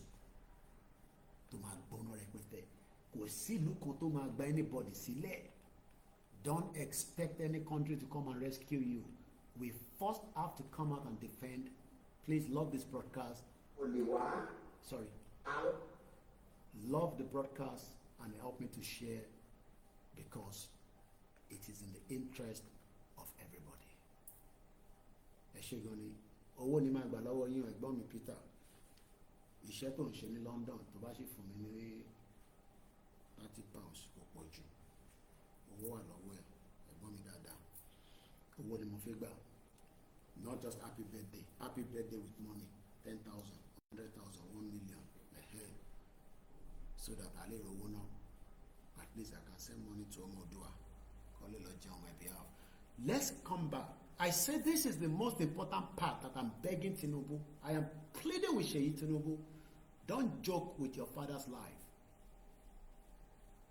I don't have any problem with your father. I don't have any problem. But our problem will be that if your father say is insisting on going for 2027, we are insisting from 2025, we are exiting this nonsense country. I know you are capable yourself. You are a man. I'm a man. Look, I am 47 years old today. I'm on 1978. I have told you, Sheyi Tinubu, let us look. Your future can be bright in Yoruba land. There's no doubt about it. And I'm not here begging Mugbe Mora. But sorry to ban sọ pé Koiki shut up. because I know you see that with your colleagues tẹ́ bá ti wà tẹ́ ṣe fàájì fi Koiki yẹn lẹ̀ filẹ̀. You cannot bribe me, that's number one. But you will not be the governor of Lagos State. Gbogbo ẹnu mo fi sọ, we will destroy everything. There will not be Lagos State. I am 47. I have lived life to the fullest. I am still praying for long life. Only the governor of Lagos State. I can assure you that. You will not be the governor of Lagos State. Everything will be done to make sure that our exit happens before 2027. That is why we are pushing now. And you cannot come and be Lagos State governor while Sanwo-Olu is still there. They declare state of emergency. But bẹ́ẹ̀ tó bẹ́ẹ̀ láti declare state of emergency lórí ilẹ̀ wa. Òun kàn nílé padà sí body law. Mélòó ni body law sí ẹ máa gbé gbogbo body law lọ sí Àbújá ni. Ẹ má doubt it, àwọn ọmọ Yorùbá ti wà in pain, àwọn ọmọ Nàìjíríà wà in pain. The whole country will explode. Bàbá ẹ máa ṣẹ̀wọ̀n ni. Ìtí bàbá Akíntóyè ní sọ fún ẹni yẹn, bàbá ẹ máa padà ṣẹ̀wọ̀n, ẹ̀wọ̀n ló máa kú sí. Kò sárúgbó pé arúgbó àgbàlagbà ń ṣẹ̀wọ̀n láìló òyìnbó wá abẹ́ máa ṣẹ̀wọ̀n. Ẹ sọ fún Ṣèyí Tinubu bẹ́ẹ̀. Ẹ bá ń fa account number síta, ẹ̀gbọ́n mi fẹ́ fún mi lówó, kò ní bàjẹ́ fún ẹ. Ẹni mi máa sẹ́ndẹ̀ sẹ́, mo ní nọ́mbẹ̀ lọ́wọ́, Peter Ọládélé, èèyàn ti gbowó ṣá. Ó ti bínú sí mi tán nígbà tí gbowó wá, wà á padà sort out. Nǹkan pè lẹ́gbọ́n àtàbúrò nìyẹn, kò ní bàjẹ́ fún ẹ láéláé. Ẹ sọ fún Tinubu, I will read this many times kó tó di pa jáde fún rally. There are signs that Nigeria is currently at war, àti wà nínú ogun. Even Professor Wole Soyinka said that. What do you expect me to do when we are currently at war? All I can advise is everybody go and mobilize. That is what we are doing right now. So ẹ̀yin diaspora, go back to your groups, Ìlànà Ọmọ Oòduà, YSDM Europe, and fund them so that they can help your people back home. I can assure you that your people on the ground will defend the ancestral land on your behalf. Ketode.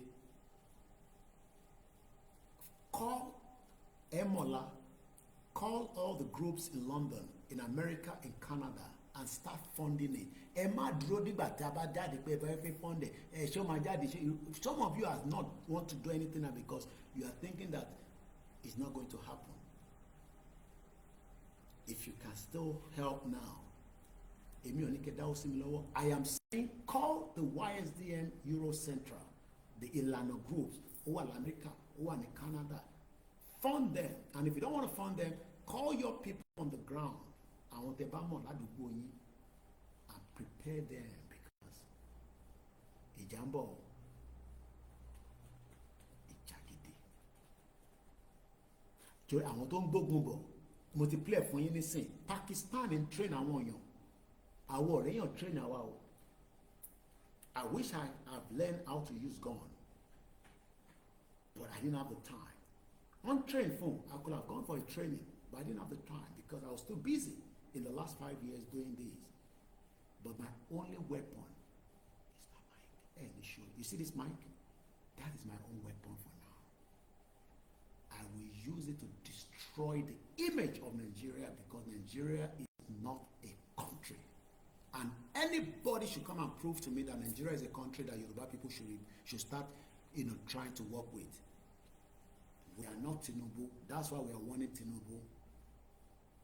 It cannot stop the agenda for Yoruba to become an independent country because Awolowo died. Tinubu will die as well at some point. When, I don't know. Sọ̀rọ̀ pé Tinubu kọ́kọ́ lélẹ̀, nobody can stop it. Obama padà wàjà náà ni. Where is the Aláàfin àná? Where is Ọọ̀ni of Ifẹ̀ àná? Gbogbo wọn ti ṣe kí ni? So that shows that the people that we see before, we can't see them anymore. So one day will be one day. Yoruba land will be there, and whoever doesn't want it to be there,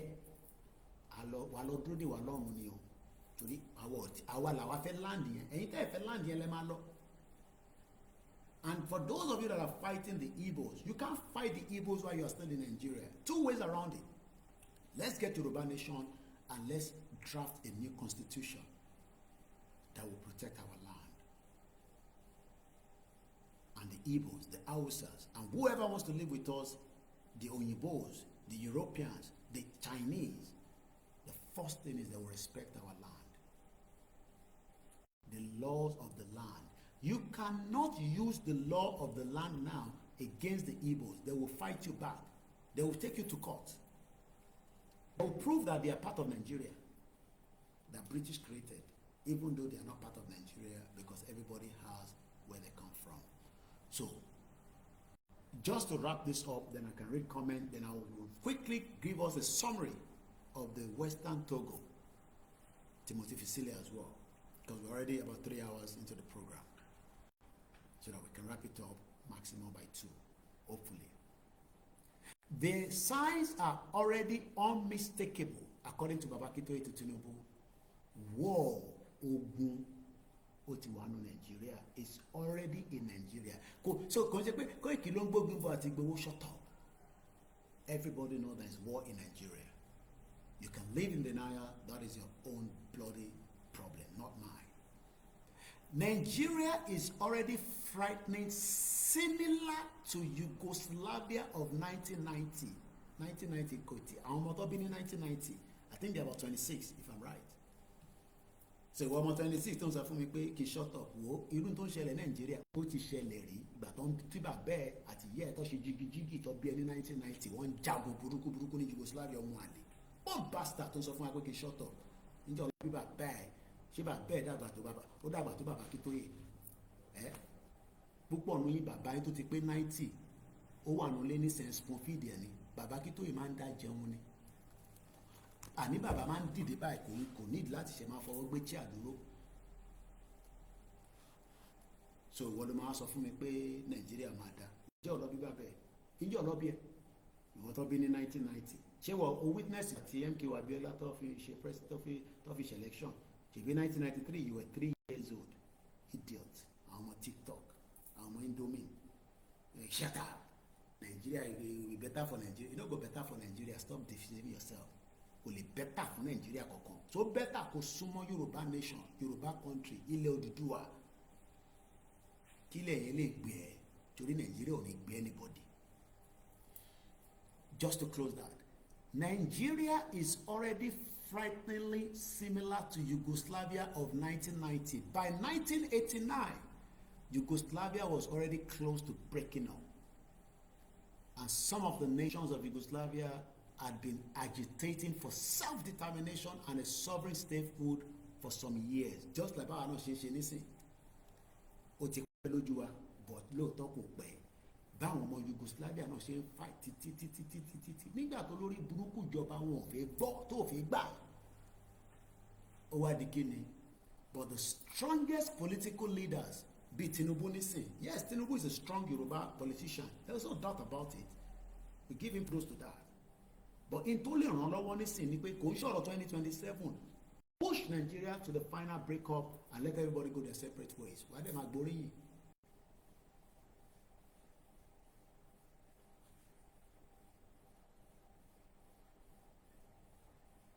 Some of them, like Tinubu today, refuse and insisting on holding Yugoslavia together.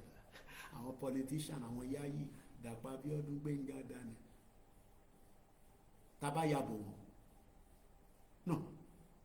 Tábà yàbò wọn ṣáwọn lè dúró. Mélòó lára wọn? Mélòó lọ lóṣèlú tó fẹ́ ní ọlọ́pàá mélòó la máa pèsè? Wá kó gbogbo ọlọ́pàá tó wà ní barracks jáde. A ní àbá nìkankan jà, àwọ̀ ọ̀wá jà, ìjà kọ́ la fẹ́ jà. Bọ́ akíṣọ́mọ àlè, àdẹ̀ṣe coward. Bọ̀ múra sílẹ̀ fún ogun.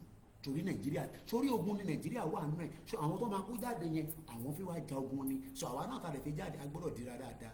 Bọ̀ Koiki à ní ìbọn. Kì í tó wà lọ́wọ́ wọn yẹn, àwọn bá ṣe lè gbà lọ́wọ́ wọn. Tó bá dójú ẹ̀. Tó bá dójú ẹ̀, èyí tó wà lọ́wọ́ àwọn yẹn, àwọn bá ṣe máa gbà. Torí àwọn ò ní kankan tàbí fi jà. Bọ̀ sórí ìbílẹ̀ yẹn, tó bá lè ṣiṣẹ́ dáadáa díẹ̀ sí, níwọ̀nba díẹ̀ tó tún kù yìí. Kódà tá a bá ti jáde gan, o lè máa ṣèbílẹ̀ yẹn lọ. Bẹ́ẹ̀ ni ìwọ tó dẹ̀ mọ̀ Báíbù lò máa lò ó. Gbogbo àtẹni tó rọ́ lápá àtẹni tó rọ́ lẹ́sẹ̀ àtẹni tó fọ́ lójú gbogbo wa la máa kóra wa jáde tó bá wá bí Tinubu dá kó jẹ́kẹ́jẹ́ ta sílẹ̀ gbogbo generation ẹ̀ títí dé Ọ̀ṣun state tó ti wá yẹn wọ́n ní gbádùn ayé wọn àfi tó bá jẹ́ pé ìkà nílẹ̀ Yorùbá ṣe fún tó bá ṣe pé ilẹ̀ Yorùbá ní Tinubu ti rí gbogbo owó tó ń ná tó ń lò tó fi ń ṣe tó ń ṣe lénìí tó bá tó àsìkò yẹn kó ṣe jàmbá fún wa. Yugoslavia ultimately imploded violently into a war that took hundreds of thousands of lives. A war so viciously bloody that it has destroyed forever the names of powerful politicians. If Tinubu is not careful, one, ànírántí Tinubu ìmọ̀ láyé ayé máa fi parẹ́ ayé ò dẹ̀ ní parẹ́ bí àṣà grandma mi anáyé kankan parẹ́ èèyàn nú ẹ̀ ló máa kú wá dẹ̀ máa bí sí láti jọ́ tó sọ fún ayé máa parẹ́ nísìn Jesus ń bọ̀ kíní kan bọ̀ máa kẹ́ni kankan gbẹ́ gbogbo. Let me leave that for now. Màá tún ṣàlàyé bẹ̀rẹ̀ fún yín dọ̀dà tí bá láǹfààní àtúntún jáde lọ́la táwọn family mi bá gbà mí láyè because I don't know what they plan for me tomorrow or today rather because it's my birthday. But mo fẹ́ gbé wa dé Western Togo. Some of you don't know Western Togo, but go to one of our listeners, bí ẹ̀gbọ́n mi ní America. He sent me this quick link and I'll do a further quick research. Not that I don't know Western Togo, but something came up as they are also part of the UNPO. UNPO, tell me, money. Say UNPO, log me yilo.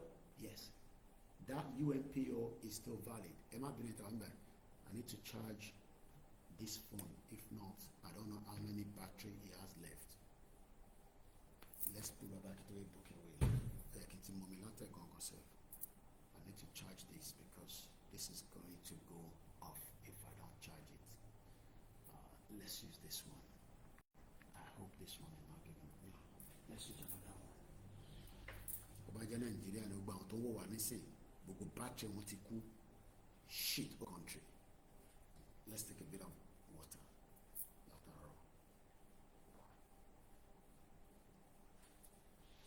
And let me put on my small fan here. Ìgbà tẹ́ air condition fún mi ní Africa ti jẹ́ kó o ṣe mí léṣe. When I got this exact link, I'm seeing it for the first time.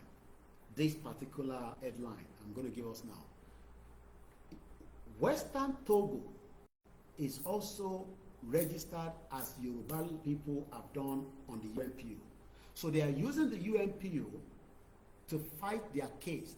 This is now like talking from somebody that wants peace. I am now a man that wants peace. Diplomacy, policy, if that is going to be the situation. So let's read a little bit. But before we even go into reading a little bit, we first need to understand this Western Togoland. And the best person that can give us this is one professor that we have used a lot of his video. I call it, I've sent him an email before. I told him to talk about Yoruba people, but maybe he hasn't found the time to do so. His name is Professor James K. Lindsay. And he actually replied me. Send a message, say, maybe he will have taken it further to do so. Now, there is something that he has done 4 years ago by giving us a background of this Western Togo. Western Togo is another country that criminal Britain joined with Ghana.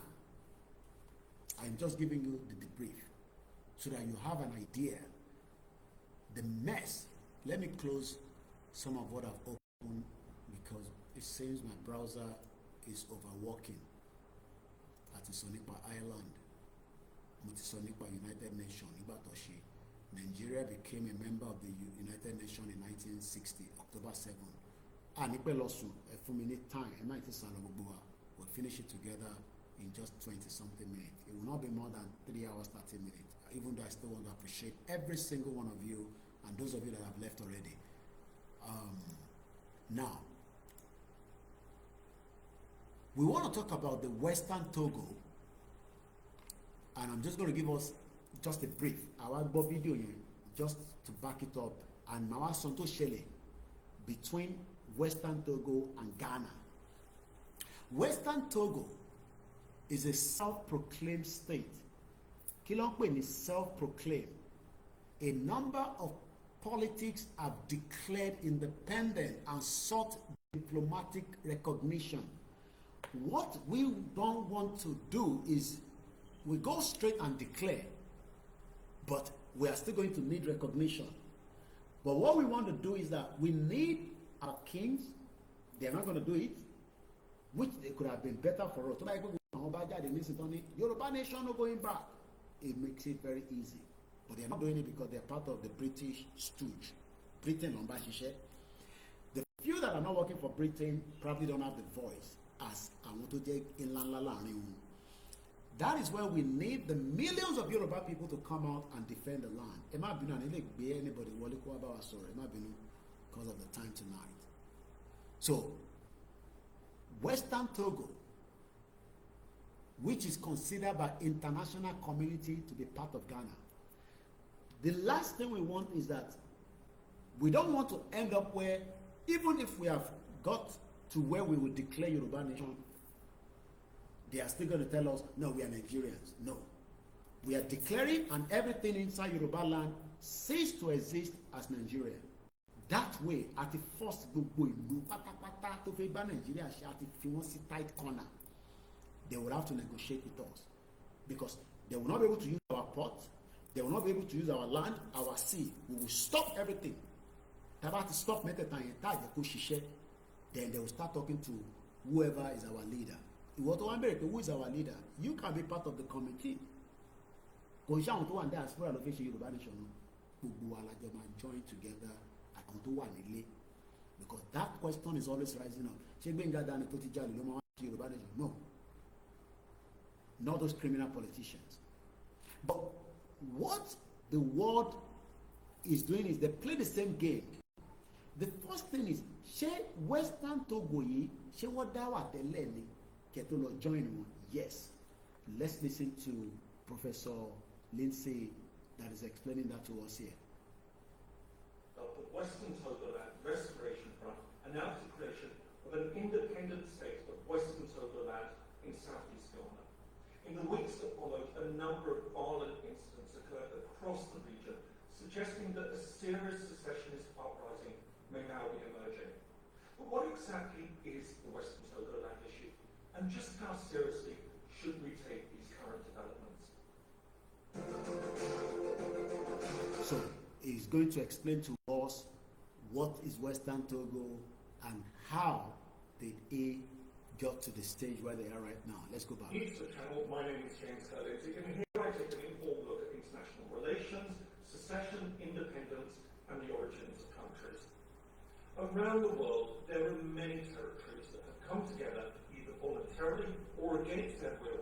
Now, there are many countries that have been forced together against their will, like Yoruba people, Biafra, Hausa. So, coming back again here before we go back to that video, the fact is just that what I want us to understand first is that the German Empire established the Togoland Protectorate, just like the British did the same thing with Southern Protectorate and Western Protectorate. There was nothing called Nigeria until it was joined together. They now call it Nigeria in 1914. The same thing with the Togoland. So the Togoland Protectorate, officially Togoland Protectorate, was a protectorate of German Empire, just like the British Empire on our own side. In West Africa, no new. From 1884 to 1914. So as at that time, this criminal, they were running all this land as if it is their annex. So what we want to do now is to challenge Britain that this land does not belong to you, and we would have to ask you to renegotiate your terms and conditions with the Yoruba government.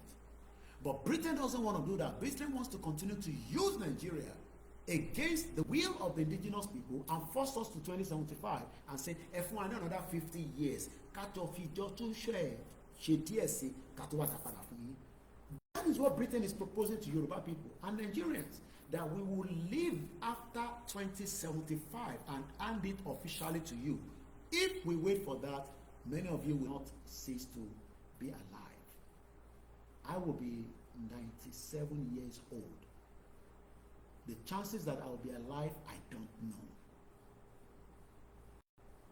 So you can think about it now, whether we fight it together or you leave it for Britain to come and give it to you in 50 years' time. That is even if we're not for you. So just to jump forward, I should want to share analysis that now the actual story that came out from this Western Togo, now that I've given you some background, I don't have to go further with Professor. If I just go further, it's still gonna say the same thing I'm saying, but in his own words.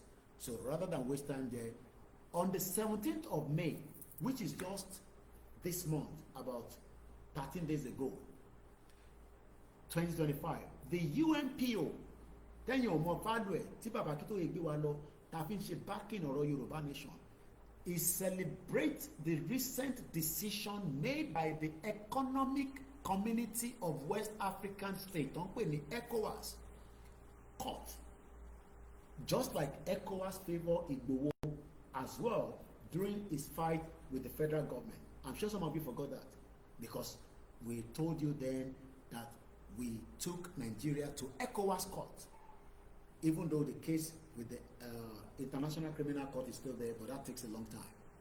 But now, UNPO one dupe one bawon Western Togo celebrate. They are not a country yet, even though they are declaring that they have already become a country, but they have not gained recognition.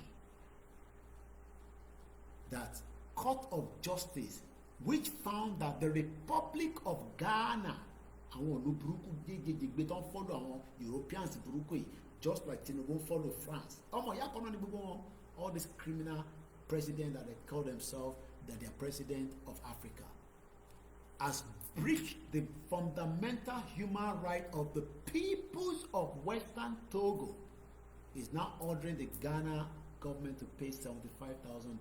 I don't think Ghana is going to pay, because Ghana doesn't recognize them as country.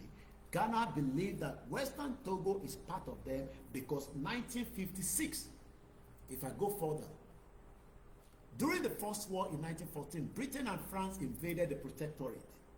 Ọmọ ìyá kan náà méjèèjì pàṣípàṣọ ní France. Ẹ̀rí France àti Britain ní bá bọ́ olè gidi làwọn méjèèjì, jàgbà níbí jàgbà lọ́hùn ni wọ́n. But something now happened. Togoland became a United Nations Trust Territory. Kí ló ń pè ní Trust Territory? Where the successor of the remaining League of the Nations mandate and came into being when the League of Nations ceased to exist in 1946. That was under the British administration. In 1956, British Togoland status plebiscite. Plebiscite. Most of the lawyers in Nigeria are self-determination. Why are we not having a plebiscite to decide whether we still want to remain one or not? But all these criminal lawyers that are today will tell you, no, Nigeria is still working so that they can continue to fight on behalf of the criminal politicians after election. Like Tinubu will say, go to court. There was a Togoland status plebiscite. 58% of the Western Togolese voted to integrate into what would become the independence of 1957 of Ghana. 158%. They had a plebiscite. Today, the Nigerian government is running away from asking the Biafra if they truly want to remain in one Nigeria or not, or the Yorubas or the Hausas. Rather, they're telling everybody, election timboya, ewa gbowo, egba 5,000, emu BVN ewa, all these criminal bomb bastard politicians. Now, on the May 9, 2007, the Homeland Study Group Foundation unsuccessfully tried to declare the independence of Western Togoland. On the 7th of May 2019, the National Executive of a volatile separatist group, Homeland Study Group, Emmanuel Agbovo, has rejected the claim that the group had a militia, independent, on September 25, 2020. Why are we not in Yoruba Nation? Do you know that secessionists, as they call them, demanded that Ghanaian security force leave the volatile region after attacking several police stations in the North Tongu district of the volatile region? In a press statement declaring their secession from Ghana, the Homeland Study Group Foundation, under the leadership of Charles Comey, declared sovereignty over the area. So you can see that ayé yóò rọrùn torí pé kò bá rọrùn tó bá jẹ́ pé Britain tọwọ́ bọ gbogbo ẹ̀. So we will blame Britain and France for majority of the obstacle that every African country is enduring today. And for Yoruba people to be free and to be free for the rest of their life, you would have to also come out in wherever you are around the world when Baba Akintoye finally made the call for us to come out and defend the ancestral land that belongs to us. If otherwise, everybody should go and wait till 2075 when Britain might think they might return it back to us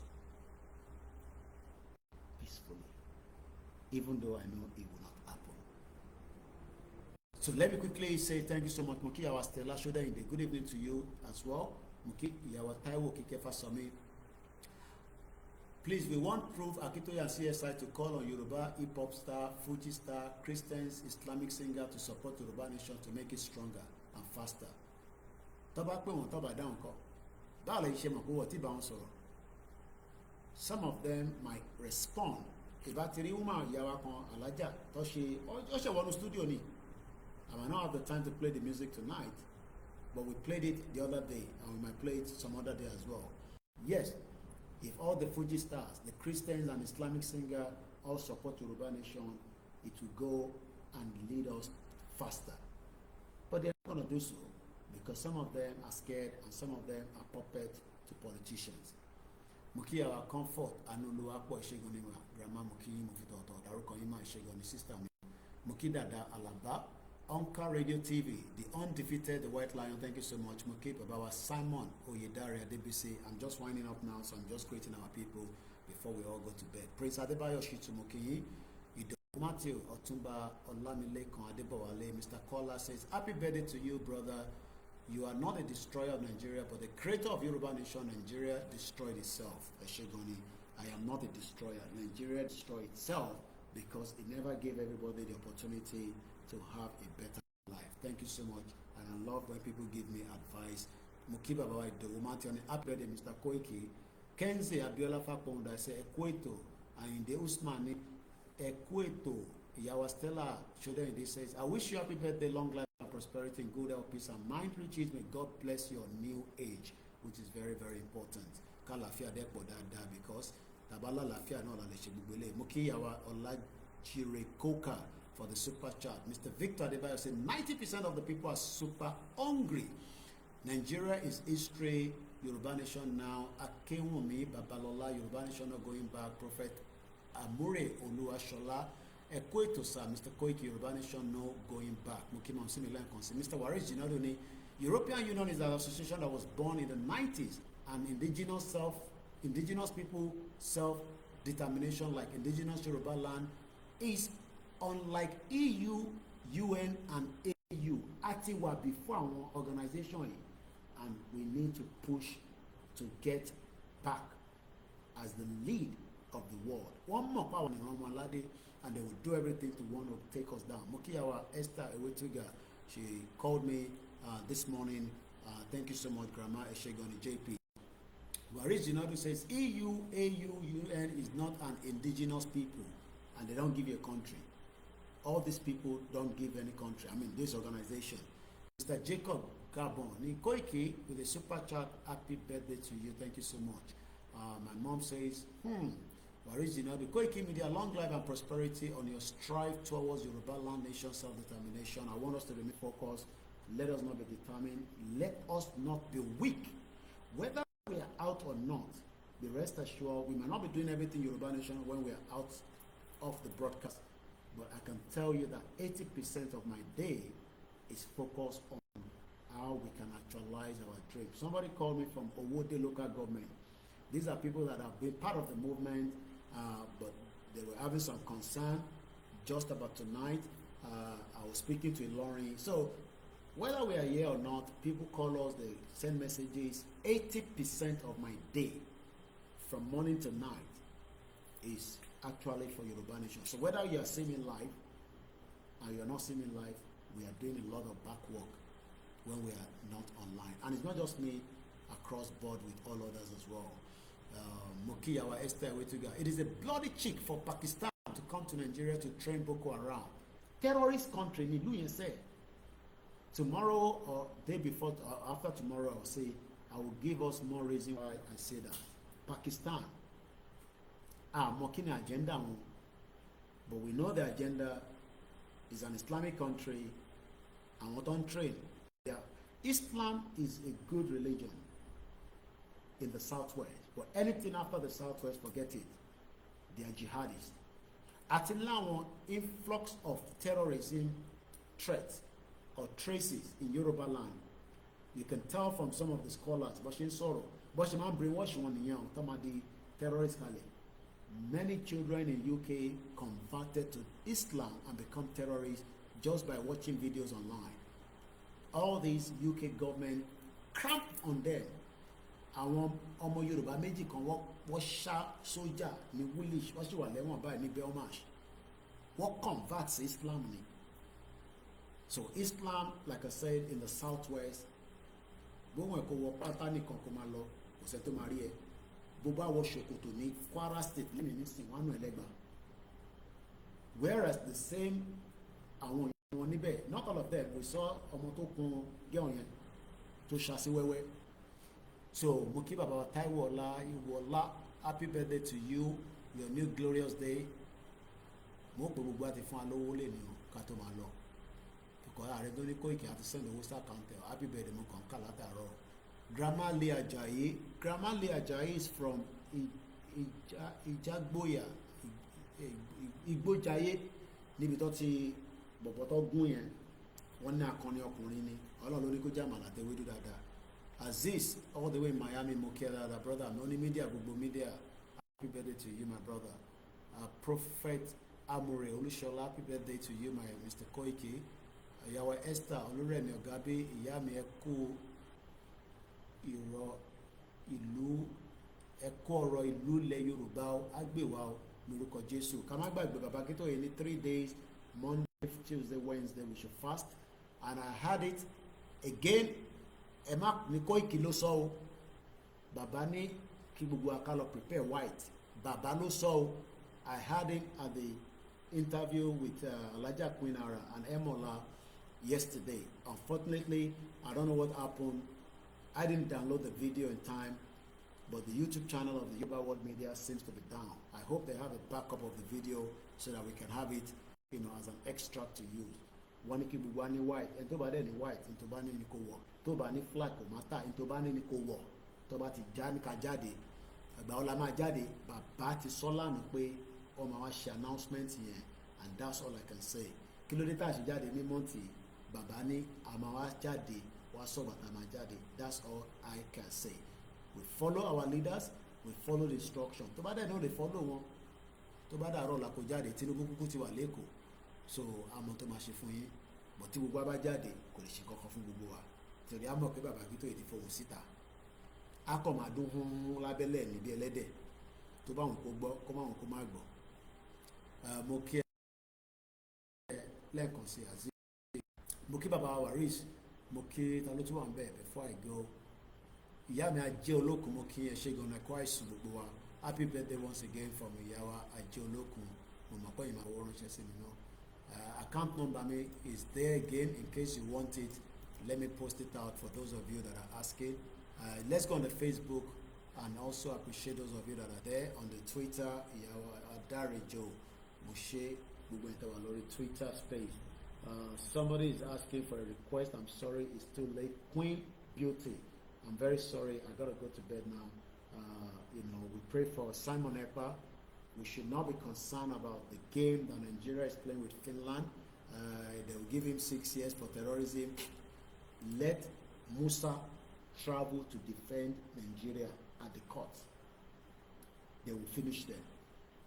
They cannot. I told you they are not going to bring Simon Ekpa back. But Nigerians are gullible idiots. They go with the Nigerian media. Simon Ekpa, go come Nigeria, we can't go prison, we go deal with it. Àwọn Igbo náà ń bàjá o. Bomb bastard, tẹ bá ra àwọn Igbo tó ṣe ń bu, ọ fẹ́ràn bó ṣe wà yẹn o. So, but Ọlọ́run á bá wa yọ níbi tó wà, just like Ọlọ́run á yọ brother wa náà. So, who else is there before I go? Let's quickly, Mr. Mutil, thank you so much. I think I've come across everybody. Usman Wahab, thank you very much. Baba Kunle Shita, video. We had a lot of people that have watched it. Some of them have just watched it. They just want to know what next. Kilo Mashele. Continue to tell lies. Well, Britain told you too much lies, so you will not even know when we are telling you the truth. Because you have lived under lies for the 110 years of our lives. Iraq. And what is the lie? Nigeria. If only we know what we know now, many years ago, things would have shut down prior before now. But never too late, they say. Moki Peter Ladele, Moki Mr. Ola Omoba, Moki Bobo groups, Patapata, Ilanomo Doa, Fellow Doom, Ishokomo Doa, London Group. And we're using this opportunity before I go. There's going to be a burial of one of our uncle. The wife is in London. They are strong member of the Yoruba Nation campaign movement. Whoever is in London or whoever can travel down, it would be great if we can honor the family. Moki Mr. Adewale Abdulwasiu, thank you so much. I want to give all the details of the burial. The father, the uncle, the grandfather that died is Mr. Samuel Ajibola Bamidele Adesonya. Let us give him 1 minute of our time for his soul to continue to rest in peace, and those who have died as well. 1 minute from now.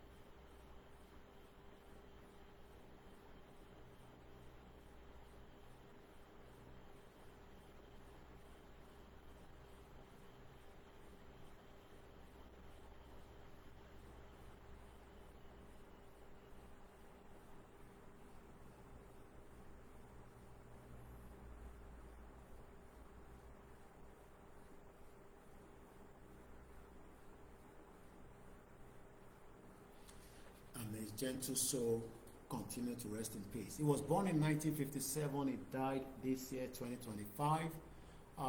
The service of song would take place at St. Barnabas Church in Omartin High Street. I'm sure many of us know Omartin is very close to Omartin Hospital. E96 Delta Lima. The flyer is already out there. It's going to happen at 7 p.m. sharp. Dress code is white.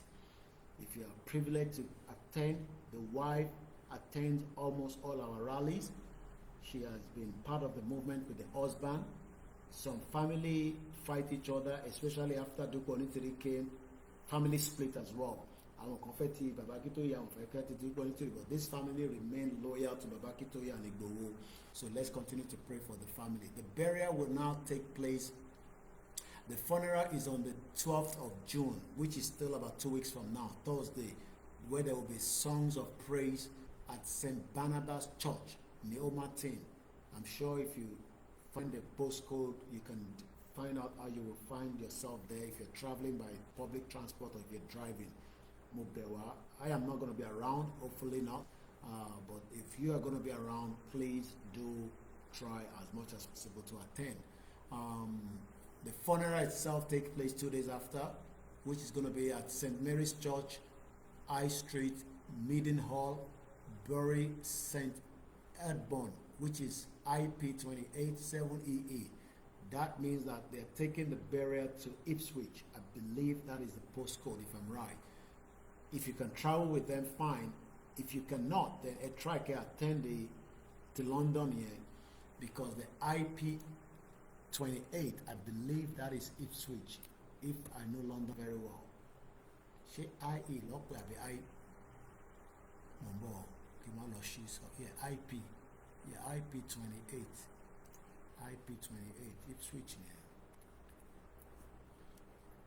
IP28, UK.